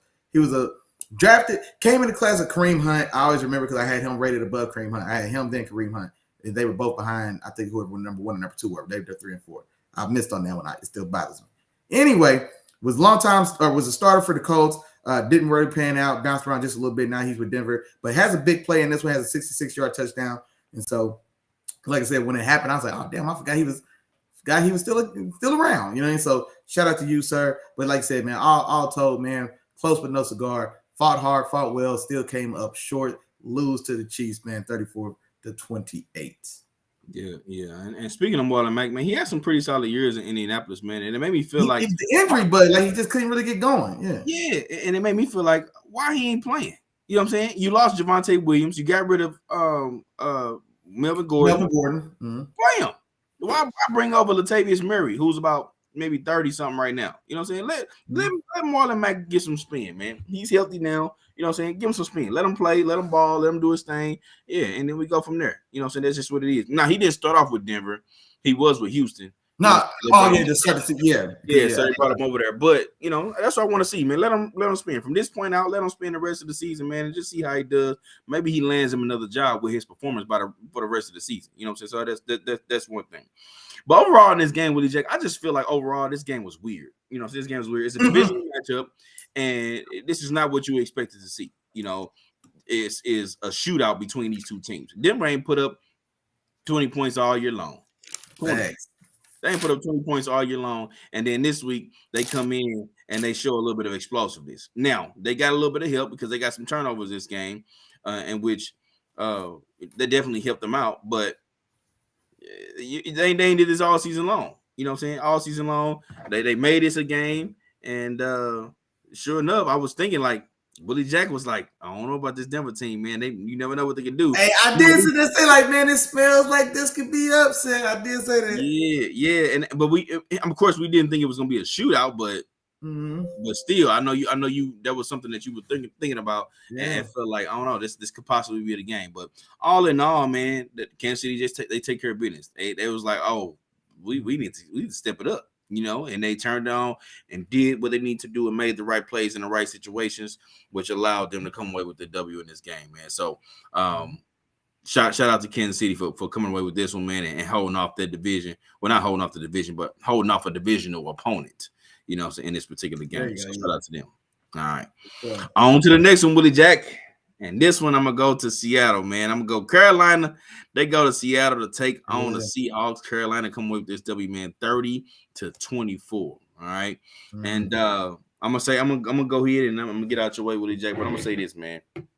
It sounds crazy to say, but both of these teams are actually fighting for a playoff spot. You know what I'm saying? Thanks. One team we expected. One team is like, ain't no way they're making the playoffs. Yeah. They both fighting for playoff spots, man. Yeah. Carolina came out ready to play. They jump out 10-0 lead in the first quarter, man. They start up high. But their high start was compounded by mistakes by the Seahawks offense, you know, turning the ball over. And then you pair that with, just like the Ravens game, you pair that with a great running game of Carolina, who rushed for 223 yards in this game. Time of possession again, you know, the ball in your hands, keeping the ball out of the other team's hands, and they turn the ball over to you. Hey, man, that just is a recipe for a disaster for the other team, for who's ever turning their ball over. So, you know, Carolina come out, they do their thing. And then on top of that, I got to shout out your boy, Willie Jack, man, your number one corner coming out of the draft, man, J.C. Horn, man. He was on everything in this game. I'm talking about everything moving, boy. Hey. He was sitting on every route that DK was running. You know what I mean? He was just sitting, waiting on it, and he was jumping on everything. He only had one interception this game, but he almost had three. You know what I'm saying? He got his hands on. He got his hand on a few. It was one. He bobbled going out of bounds, so he didn't get his foot down. He didn't have position of the ball. And there was another one in the end zone where he went. He showed the 40-inch vertical, went up. You know what I'm saying? Snagged it, but still was only able to get one foot down. But like I said, J.C. Horn was on everything in this game, man, and he pretty much, I ain't gonna say he shut down DK. DK still got an end zone, but he did a great job, and he made it hard on this Seahawks offense, man. And for the Seahawks, man, this is the other team. Maybe I'm gonna see what you say on this one. I'm gonna see if you still got that same energy, man. But it's another one of those teams where, you know, it feels like they're starting to come back down to earth like the Giants, man. We expected them to have a certain start. You know, both teams started off, you know, a little hotter than expected. You know, Big Gino was playing better than we thought originally, but now it's starting to seem like these teams are kind of cool off a little bit. It was like, you was hot, you know what I'm saying? But now you're cooling off. They lost 3 of their last 4 games. Geno's thrown 4 interceptions in the last 3 games. You know what I'm saying? So they not playing the best ball right now. You know what I'm saying? And then you got to go see a interdivision San Francisco team.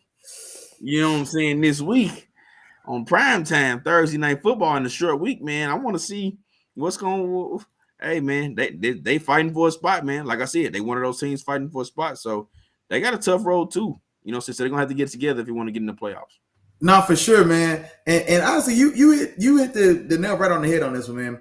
Both these teams, neither of them had any style of realistic expectation for success this season. Man, we was going so. Shout out to Big Gino. I still gotta respect you, big dog. Shout out to Big Gino. I owe you that because boy, I was at your neck, boy.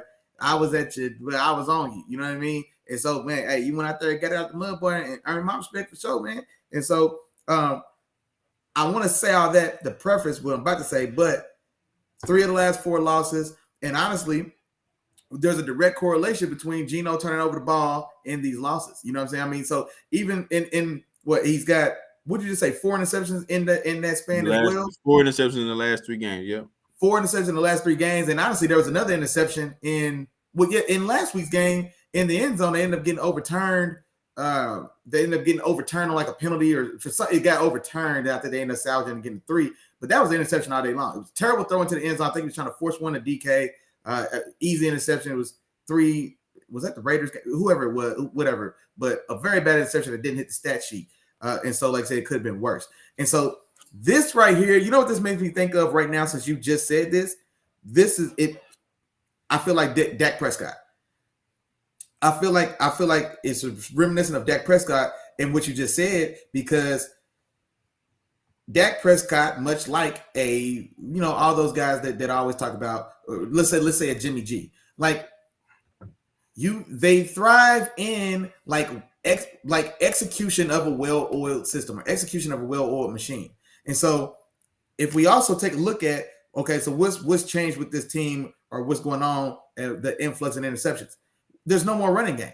So we forget that Dak, not unlike Geno this season, but historically, Dak is better when like I said, when the run game is at the forefront of the offense. And so he made his name and came into the league and stole Zeke Prescott's Rookie of the Year. They gave it to him because he was the quarterback. Not the emptiness of the offense, but whatever. Oh, that trophy to Zeke still. But Rookie of the Year, and it was just on the strength of executing well. Jimmy G ball. For now on, that's going to be Jimmy G ball. Playing the system, make the right moves at the right time. We don't need you to do nothing extra. We don't even want you to do nothing extra because there's more chance. The likelihood of you messing up outweighs the likelihood of you coloring outside the lines and they're going well. And that's what's going on with Geno as well. Like, be good Dak. Good Dak. Like, don't try to, like, and this is what I feel like Dak does when he makes these mistakes and the things that we see him do. I feel like every now and again he thinks he's Patrick Mahomes. Every now and again he thinks he's Josh Allen. Every now and again he's Joe Burrow. You know what I'm saying? You're not Playboy. You Kirk Cousins. You Jared Goff. You Jimmy G. You know what I'm saying? Like that's your lane. Like stay in that lane and stay clean and win a lot of these games that you don't have to lose. You know what I'm saying? And that's well, and I'm not gonna put all that on Geno because, like I said, there is no more running game there. With they lost 3. They lost a guy right before the season. Man, with a career-ending injury. Yeah. Man, I'm mad I can't think of Buddy's name. Then you lose Rashad Penny. Rashad Penny. No, I'm not even talking about Rashad Penny. I'm talking about the dude who was Rashad Penny couldn't beat out all those years. Oh, you talking about you right. Yeah. And he was a workhorse, man. But what I was gonna say is they've lost 3 starting running backs this season. You know what I'm saying? This season. Because he was injured last year, was coming back from injury to start, and then fails he had to announce his retirement.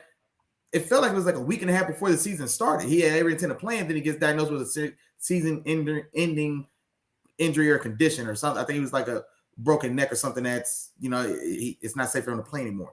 You lose him before the season. I'm going to get his name. Yeah, we need to get his name, man. I feel bad. And then you got Rashad Penny. Rashad Penny, who turned it on second half of last year, going to a contract year, and now Chris Carson. Chris Carson. There we go. Chris Carson. Shout out to you, sir. And then you lose Chris Carson to even start the season, who was slated to be the starter. Then you got a pending free agent coming off a hot run last year in Rashard Penny, and he comes in and picks up steam, picks up where he left off. He's getting busy. You know what I'm saying? So, and then you lose him for the season. And then you have the guy, my top running back was coming into the draft this year, Kenneth Walker III. You have him, you draft him in the first. So he's already the heir apparent for where you're expected to not re-sign Rashard Penny. You know what I'm saying? And so now you get him in. Rashard Penny goes down, he comes in, he gets busy, starts cooking. Everything's looking like it's everything. You lose him for the season. And so now you do have Geno, who is being asked to do a little more. You know what I mean? Because somebody's got to pick up that slack. You know what I'm saying? So it's got to go somewhere. It either goes to the defense, it goes to your quarterback, it goes to your special teams, punt returner, it goes to a guy like Devin Hester. Somebody's got to make up for that production. Somebody's got to make up for those plays. Like somebody's got to fill in. Like there's just not going to be a hole. And so Geno, to this point, he hasn't necessarily been able to handle or pull. Or, not only want to knock him and say he can't handle it, but it hasn't so far. So, like I said, the turnovers are up. The running game's down. The turnovers are up. And it's like I said, and that looks directly there. Leading rusher in this game was Tyler Homer or TJ Homer, something Homer. Longtime backup right there in Seattle, 9 carries for 26 yards. This is a Seattle team that's whole mindset and blueprint is run the ball. We saw Russ there for almost a decade, and the whole let Russ cook was because they emphatically are determined to run the football regardless. And so now, like I said, so anyway, I said that to say it's still not over for my dog Big Geno. Like I said, it is tough sledding. Kenneth Walker is back too. Kenneth Walker is back. He's gonna be playing. Oh, so why don't think he was done for the regular season? Nah, he's not done for the season. He had a it was a knee. It was question about his injury. No, it wasn't an ACL. He had a jammed ankle, a jammed foot, or something like that. That's what he had. But he's practicing fully. I just looked at the injury report. He's fully practicing. Oh man, I'm glad you found that, bro. He's expecting to be playing tomorrow.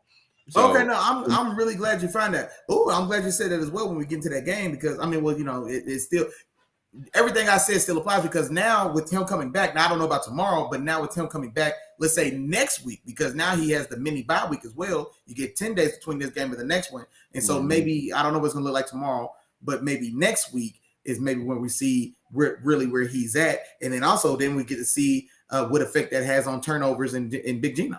You know what I'm saying? So yeah, no, it's exciting to hear that he is coming back. I'm sorry, I was wrong about that. I'm not gonna wood for you. I got your back, brother. I got your back. Yeah, no, I appreciate you, but yeah, not gonna wood. But like other than that though, like I said, if Carolina wins out, and this is the last thing we got a little long on that. Carolina wins out, they win that division. Now they're not gonna win out because next week they play the Steelers, but we'll get to that. But even if they lose to the Steelers, depending on the wins and losses of everybody else, they can still win that division with everything they went through. Baker Mayfield, Sam Darnold, PJ Walker, back to Baker Mayfield, back to PJ Walker, back to Baker Mayfield, Sam Darnold now, back to Sam Darnold. With everything that's went on, trading C-Mac, Dante Foreman, Chris Hubbard, you know what I'm saying? Both these guys. I mean, so everything that's went on there. And this again, one more time, man. Last thing I'm going to say on this, I promise. Shout out one more time to Steve Wilkes. Because like I said, even before everything happened with their coaches and with everything they had, this wasn't a playoff team anyway. And now with Steve Wilkes losing the most talented players on the team. He lost Christian McCaffrey. He still lost. I mean, he was down Baker Mayfield. And so whatever. So, and that team has had a market improvement. Losing Robbie Anderson or getting rid of him, getting him out the way. And so, like I said, if market improvement and it's still as ugly as it's, I hope they pull it off. I hope they lose to the Steelers, but I still hope they make the playoffs. I want to see that come full circle, especially with the Buccaneers looking like they looking. So, so shout out to you, Steve Wilkes, man, and see. I'm curious to see what kind of noise his name gets this next off season as far as head coaching opportunities. For sure. But if they're gonna win it, man, he's gonna have to go through his division to do it. You know, he got Detroit. I'd rather do that because that division trash. Tampa Bay and New Orleans. You know what I'm saying? So those last 2 games are gonna be crucial games, you know, in terms of them trying to come away with this division. Yeah. On to the next game, Willie Jack, and we got 2 more this week, man. Before we jump into some of the games that's got coming up for week 15, but we have Miami go to Los Angeles to take on the Chargers, man. And thank you, Justin Herbert. Thank you, Staley. Thank you, Chargers. This is what we want to see, man. This is the type of game we want to see. Y'all came out ready to go in this game. Y'all was prepared, and y'all did what y'all needed to do.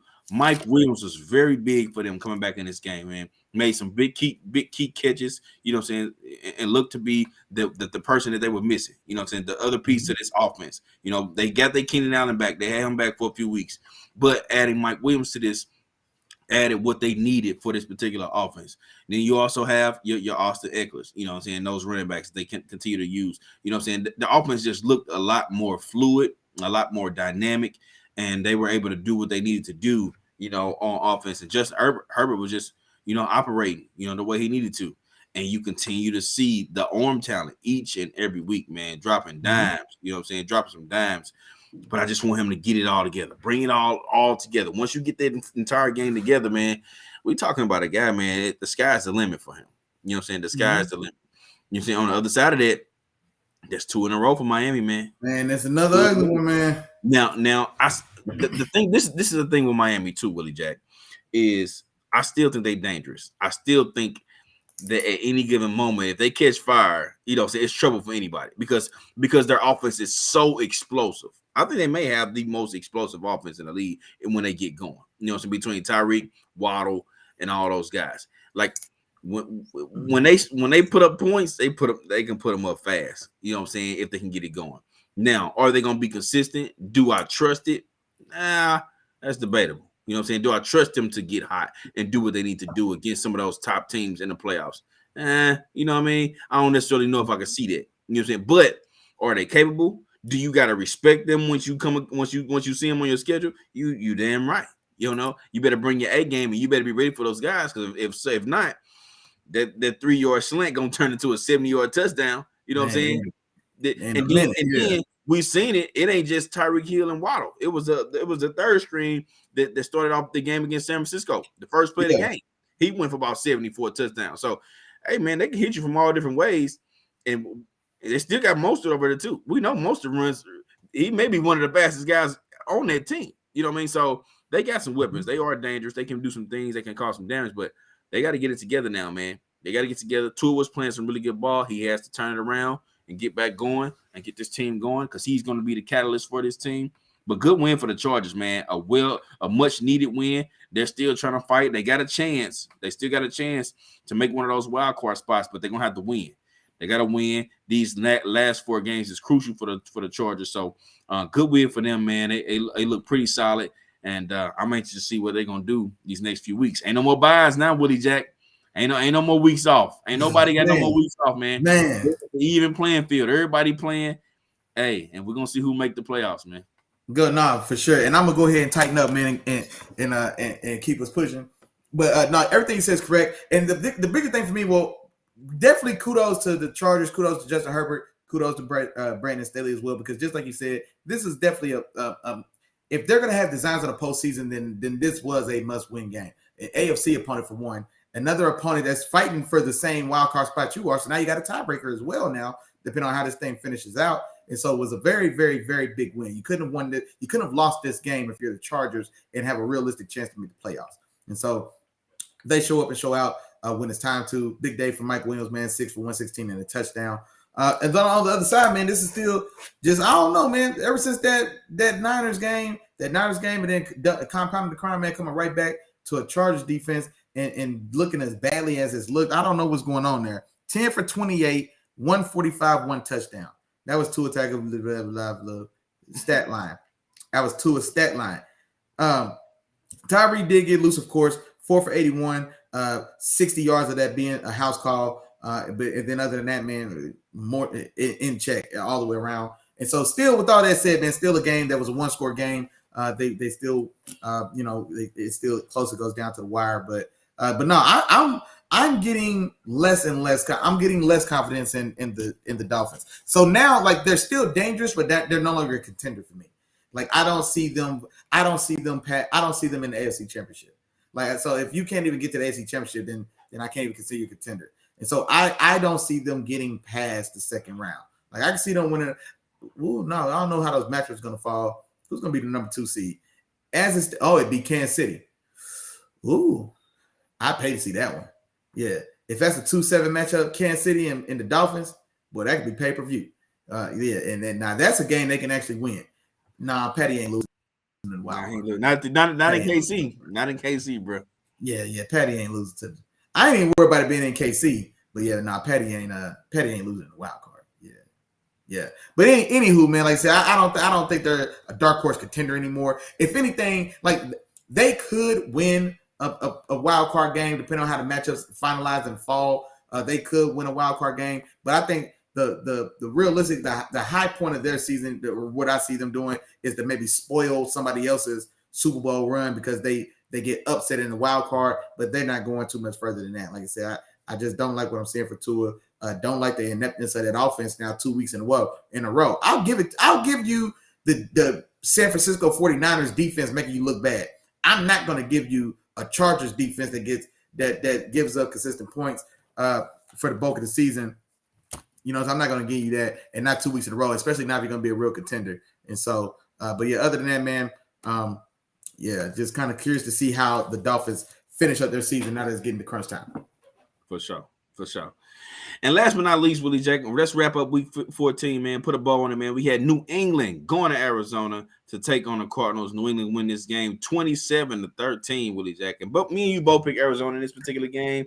Unfortunately, the Arizona, they have a season-ending injury very, very early in this game by Kyler Murray, man. So sad to see it. Hate to see it. Hashtag hate to see it, man. Hope for a speedy recovery for the guy, man. Hope he gets well. I hope he's ready for next season. But he suffers that injury. But even still, man, when the Cardinals came out, they were still able to move the ball a little bit. But it was the New England defense that really sealed the deal for this particular team. They really put New England in a position to win these games and do what they needed to do. 6 sacks in this game. 6 sacks on backup quarterback Colt McCoy. They also forced 2 turnovers, those fumbles. So that those particular plays put New England in good positions to score points and to go ahead and to really spread this game out. I thought Arizona still was going to have a chance because Colt McCoy actually is a pretty solid backup quarterback. One of the better backup quarterbacks. He's good in his little spots. I mean, he's been viable. You know what I'm saying? So, yeah, for sure. For sure. So, I still thought Arizona had a chance, but New England they just kind of – it's like a boa constrictor, man. They slowly started to, squeeze, until they squeeze the life out of you, man. And Judon continues – with his great season, man, still leading the league in sacks, man, and he's on his way to another Pro Bowl for sure. So New England come away with this W, man, led by their defense, and they win this game 27-13. Yeah, for sure. Just real quick, man, Matthew down 1.5 sacks. Josh Uche, 3 sacks in this game for the New England Patriots. I don't say Eagles. So yeah, 6 total sacks. He had 3. Matt Judon had 1.5. So both those guys getting busy. The game was what it was. Realistically, man, the probability of them winning that game went from maybe if it was going to be 50-50 before, probably went to 6%, I would imagine the odds makers would at that point, right when Kyler goes out on the third play. That was the one that was the third play of the game. 9 contact injury as well. And so that's what I want to talk about in this game was, the cry for the turf to be replaced with actual turf to be replaced or done away with, and the urging from the players to resort back to natural grass fields because of injuries like we just saw Kyler Murray sustain right now. Now, mind you, Kyler Murray's a $250 million man. Contract whatever the specifics are, but 230, 236, 247, it don't matter. I'm gonna call it 250. He's a $250 million man, and then we lose a player of that ilk, of that caliber, whatever. It doesn't matter how you feel about him. You know what I'm saying? His place in the league is, as far as not specific to this season, but he's a top 10 caliber quarterback. And when he's playing his A game ball, he's a difference maker on every level, just as much or more than a lot of the guys we talk about. He's every bit as dangerous as premium Lamar. He's every bit as dangerous as premium Justin Herbert. I'm not going to give him Josh Allen and Patty Case. I still think those guys live in the world on their own. And I think Joe Burrow, no, I take it back. I think Joe Burrow's in there playing on that block. But other than that, but he's a guy that does show true difference-making ability. You know what I mean? Some of the things that I talk about that makes you a guy or not. And so he has that ability. You lose a player of that caliber to a non-contact injury. He's trying to plant, he's kind of, stepping, he steps wrong, or I don't even want to say he did anything wrong, but he takes a faulty step on the turf field on his inside plant leg, goes down immediately, grabs his knee. His season's now over. that, regardless of what we feel about turf versus grass, what's this mean for D-Hop? Because given the timing of the injury, Kyler Murray likely is going to miss, I guess, 6 games in this next season. And so and I heard this on sports radio, and it was a very good point because they were talking about, well, D-Hop's cap hit next year is $30 million. It's also going to be his age 30-31 season as well. And so is it time to cut bait? $30 million cap hit on a team that with or without you ain't going too far. You know what I'm saying? Like, is it time to move off of them? Do you try to see what you can salvage as far as a trade?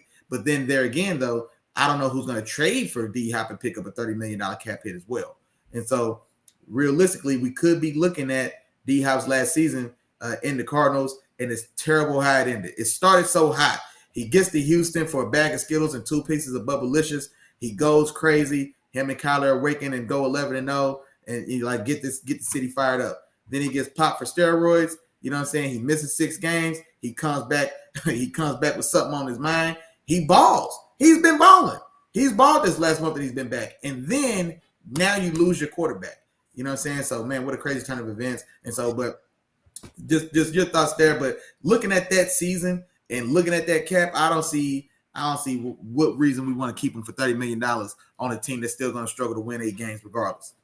Okay. So I don't know what you think about that. So you got my wheels turning a little bit, Willie Jack. You got my wheels turning. Do we reunite him with his old quarterback from Houston that's in Cleveland now? No, you don't, because the AFC North don't need none of that. We don't need that over there. Hell no. Hell no. You don't want this smoke with Jack? No, I tell you, we need D-Hop. Man, it ain't the Browns. Man, we're gonna think of somebody.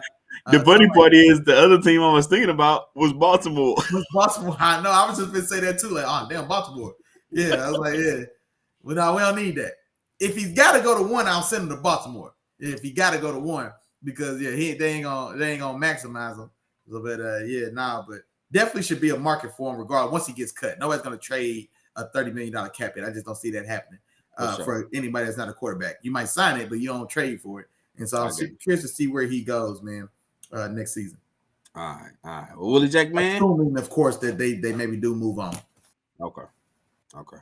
Well, yeah, Willie Jack, man, that puts a bow on week 14, man. Now we got to jump into week 15, man. We got 4 games to get into real quick, man. 4 games to get into real quick. First and foremost, we got to get into the Thursday night game, man. Thursday night game, divisional matchup. We got San Francisco going to Seattle to take on the Seahawks. Willie Jack, who you got in this one, brother? Man, Brock Purdy being out and it being in Seattle and as a divisional matchup, one of these teams absolutely on fire, even through all the turmoil that's going on within them with injury. The other team starting hot and reeling, like Chop said, coming back down to earth. So which way do I go? On a short week with Brock Purdy being in question, possibly being Josh Jones, is this time for some style of upset and rivalry upset? Man, I wish I knew if Brock Purdy was playing, Chop. Is there anything you can see? I'm looking right now for you, bro, because I want to know too.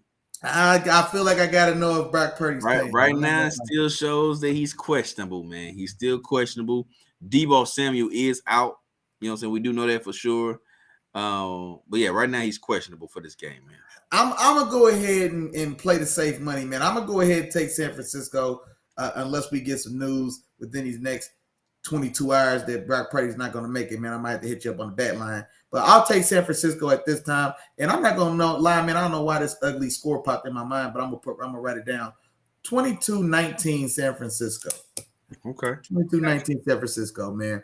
Now, here's the thing about that as well. The run defense for Seattle, as we just saw, just get I don't want to say exposed, because it hasn't been like a strong suit. That defense has ran hot and cold, but the run defense definitely is susceptible for a big day in the run game for the Niners. And so excellent. We know about the scheme, we know about the weapons, we know about all of that. So especially with Brock Purdy being in question, whether or not he starts or not, and it being on a short week, man, maybe expect Kyle to really lean into that run game and see if they can take advantage of what's been a soft spot for Seattle, especially here of late.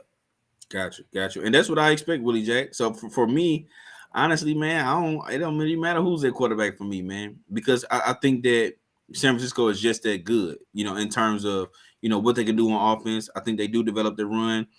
See, in order for Seattle to really stop the run against San Francisco, they're gonna need that 12th man. Literally, they're gonna need the 12th man on the field. You know what I mean? They're gonna need all of that. You know what I mean? They're gonna need the 12th man on the field to stop the run game and how creative Mike Shanahan could be.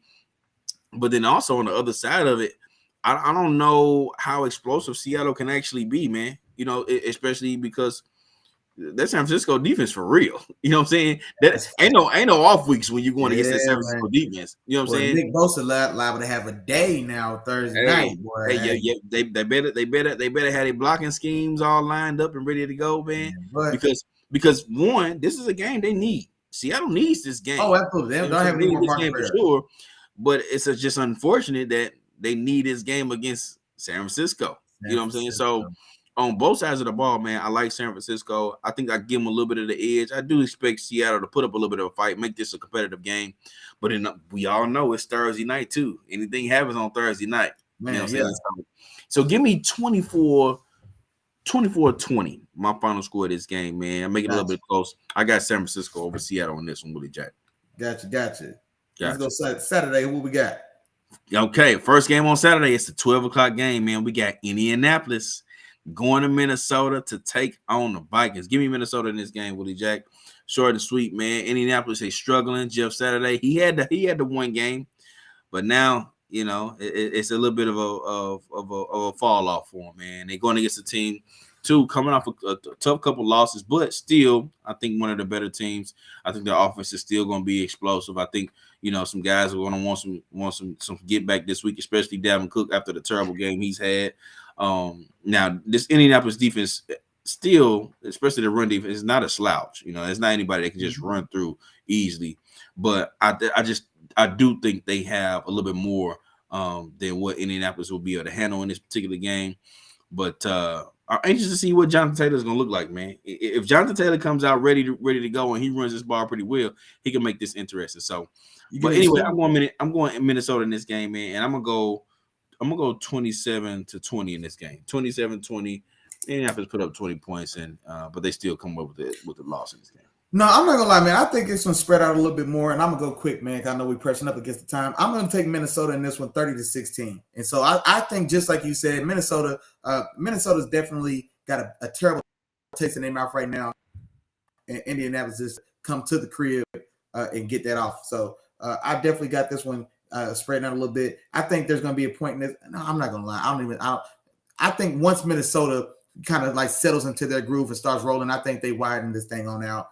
And like I said, maybe Jonathan Taylor does get going in the early going, but I think with Minnesota pulling away from them as far as the score goes, especially as we progress to the game, then like I said, those carries turn into Matt Ryan pass attempts, and that turns into turnovers. That turns into more opportunities for the Vikings, and that turns into more yards and touchdowns from a dog, Jay Jettis himself. You know what I'm saying? So I think Minnesota separates and pulls away in this one, 30-16. Gotcha, Willie Jack. And we got a 3:30 game, man. 3:30 game. We got Baltimore going to Cleveland to take on the Browns. So you got in this one, Willie Jack. I'm going to take Cleveland. Lamar's still out in this game. I don't know what's the news on Huntley, but then if it's Anthony Brown, then you can cancel Christmas anyway. But even if it is Huntley, but definitely with it not being Lamar, and not to say, well, I'm not going to disrespect Lamar like that, but Huntley is viable. Like that team is still Brock. That's Brock Purdy to Jimmy G. You know what I'm saying? As far as that system and the way he can function and operate in it. So maybe he doesn't necessarily have the high side of Lamar, what Lamar could bring. He can't explode for 350 total yards. He can't hit you for 150 in there on the ground and 200 passing. That's not necessarily where he can do, but he can hit you like Brock Purdy did with Jimmy G on a regular day. He can go 16 for 21 for 200 and a touchdown. He can do that. You know what I'm saying? So they're still viable there. But I'm taking Cleveland at home because forget them purple pigeons, forget the purple birds. But no, man. But honestly, I think Cleveland matches up well with Baltimore. They really do. They really have, for whatever reason. They always play Baltimore tough. Very exciting game. playoff game with or not. See how it's supposed to go quick. You got me distracted. My bad, big dog. Give me Cleveland in this, man, in an ugly AFC North shootout, and I'm gonna go 20-16 Cleveland. And biggest thing on this one, man, just kind of same thing like we said, seeing how much more progression we can get out of Deshaun Watson week over week. Gotcha. And give me 24-17 in this game. I'm going Cleveland with you, Willie Jack. I'm riding with you, brother. And I think it's gonna be some Chubb. We're gonna see some Chubb. You know what I'm saying? Chubb coming off of a week where he struggled a little bit, man. I think he wants to continue to keep a hold of that rushing title, man. He's close. You know what I'm saying? He's right there. I know Josh Jacobs was there for a minute, but I expect Nick Chubb to be there and ready to go in this physical game. And I think that's the route that Cleveland needs to take in this game is be physical. You know what I'm saying? Let's have a physical run game. Let's run straight down their throat. Let's make this a tough game for them. And I think it is going to be tough. I also think we're going to see another step forward from Watson. You know what I'm saying? If we continue to see those steps forward, we're gonna start to notice, man, things are going to get real dangerous over there in Cleveland. And not to mention, I don't know if we said this name too. Dangerous too far. I don't go that far. But this is why I'm saying it, because I don't know if we said it. Amari Cooper's been playing solid, but Donovan Peoples-Jones, man, is really coming along as that number 2 receiver over there in that Cleveland room. You know what I'm saying? Big body guy out of Michigan. Yeah. And he's playing some solid ball as of late. He went over 100 yards. You know what I'm saying? I was gonna say I forgot to shout him out when we talked about this game earlier because he had So he went for over 100 yards in this game, man. And if he comes out and continues to be another weapon along with David Njoku and Amari Cooper, I think they are a little dangerous. They dangerous for Baltimore, and it's not dangerous in the sense where they can put up about 40 points, but dangerous in the sense where we can mess around and lose. You know what I'm saying? If we're not on point and cost us a playoff spot. No, I got you, but I only consider that dangerous if the Ravens themselves are like an established or like settled team that we know is going someplace. The Ravens are in flux as well, so the Ravens ain't nobody. The Ravens are the Ravens are closer to the Giants and being maybe the I don't think they're as good as that record because they're leading the AFC North right now. They're leading the division. I don't think they're not the best team in the AFC North. I don't think anybody's gonna argue that. Cincinnati looks to be clearly the better team. You know what I'm saying? And so I don't think they're as good as that record is. So for me, this is no type of upset or nothing like that. Baltimore was very beatable. With Lamar, they were very beatable, and now without him, even more so. But yeah, nah. Now go ahead and take us to this last one. Gotcha. And the last game, man, is your boy Big Josh, man. 7:15. We got the primetime game on the Saturday night, man. Miami going to Buffalo to take on the Bills, man. Hey, we just got to talk about this Miami team. Yeah. You know what I'm saying? But I'm going to get out your way, Willie Jack, and I'm going Buffalo in this game, man. I'm going Buffalo in this game. It's for the simple fact that Buffalo is playing some really good ball right now, and Miami's not. Hey, keep it simple. Just that simple. But overall, with the struggles that we've seen from Miami over the last couple of weeks, this is another defense that can cause more problems. You know what I'm saying? You already got 2 of the best on the back end. With Poyer and Hyde. And actually, I think Hyde still might be out, but. Hyde's out for the season. Yeah, he is. He is on my bad. You're right. You're absolutely right. But you still got Jordan Poyer on the back end and the defensive backfield. You know what I'm saying? That's very dangerous. You know what I'm saying? And then you got up front some guys that can really, Did you give me a score? No, I ain't giving you a score yet. But then you up front, you got some guys that really can cause some problems for you too. Throw off your rhythm. You know what I'm saying? And I expect Buffalo to continue to do that. So give me Buffalo in this game. I think it might be a few points scored in this game. Give me 30-24, Willie Jack. Buffalo over Miami. And man, I considered having this game be a little higher scoring. I'm taking Big Josh, of course, at the crib against a Miami team that's reeling. But like I said, man, Big Josh in that offense, it's been a little funky for them as well. So they're also, I'm sure, eager to get themselves back going, to get them, because they're a high-powered offense as well. And even before, when you said that about Miami being the most explosive team in the league, the next team, when they're firing on all cylinders, the team that I thought about that could be in that discussion, honestly, is Buffalo. Like when Buffalo was rolling, they were every bit as dangerous as Miami for sure. It doesn't have the sexy speed of Tyreek, but if we're talking just explosiveness and putting points on the board, Big Josh and the Bills, when they roll, do it better than anybody. And so we've got 2 offenses that are top tier elite as far as potential explosiveness. Both of those offenses are still kind of playing well below the standard they had set to this point in the season. But saying all that, I do think that Buffalo and Big Josh and those boys pull it off at home. I've got this one 27-20. And so I think this is probably going to be an entertaining game for sure. And I think it's one that, I could definitely see. I can see Big Josh, man, with the drive to seal the deal, get that thing to 27-20 and bring it on home. So I'm taking Buffalo and Big Josh just that way. Gotcha. Well, Willie Jack, that's it. That's all, bro. That's it. That's all. That's all. Man, you heard my dog that said, man, hey, we want to thank you as always, man. We appreciate everybody who came through and chopped it up with your dogs, Chop Willie, man. Let the field speak, man. You know what's going on, man. It's time for the run down, man. Let me see who's in this thing. All the way at the top. Shout out to the home team, man. Shout out to Mom Deuce, man. Shout out to my sister. Y'all was in the building real strong today, man. Appreciate that. I think Mama used the first one in the building today if you're still in here. So appreciate the love and support as always. Man, shout out to our dog Miles, man. Shout out to our dog Jarrell. Shout out to our dog Tom, man. That's day one game, man. You know what I'm saying? So them boys was in here real heavy for us, man. Shout out to our dog Kevin, man. Shout out to Real Deal STL Sports as well, man. They was in the building holding us down. We appreciate all the love as always, big dog. Man, shout out to my dog Hoop, man. Hoop Jargon Media Network was in the building today, man. Appreciate the love and support, big homie. Man, who else is in here, man? I'm looking for you. Man, you know what's going on, man. You can say it with me because I say it every time now. If I forgot to say your name, charge it to my head, man. Don't charge it to my heart. You know we thinking about you, big dog. We appreciate all the love and support as always, man. You know what's going on, man. Wednesdays at 7 o'clock. Come in here and get real jiggy with your dogs, man. We ain't going nowhere. Wednesdays at 7 mean Wednesdays at 7, man. We in this thing. You can count on it, man.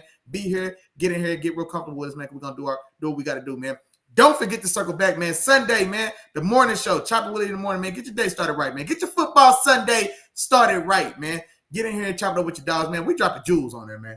We dropping gems on there, I try to tell you. We dropping gem. This the jewels. This the jewels right here, boy, and they getting dropped. Some of y'all missing them. Some of y'all ain't.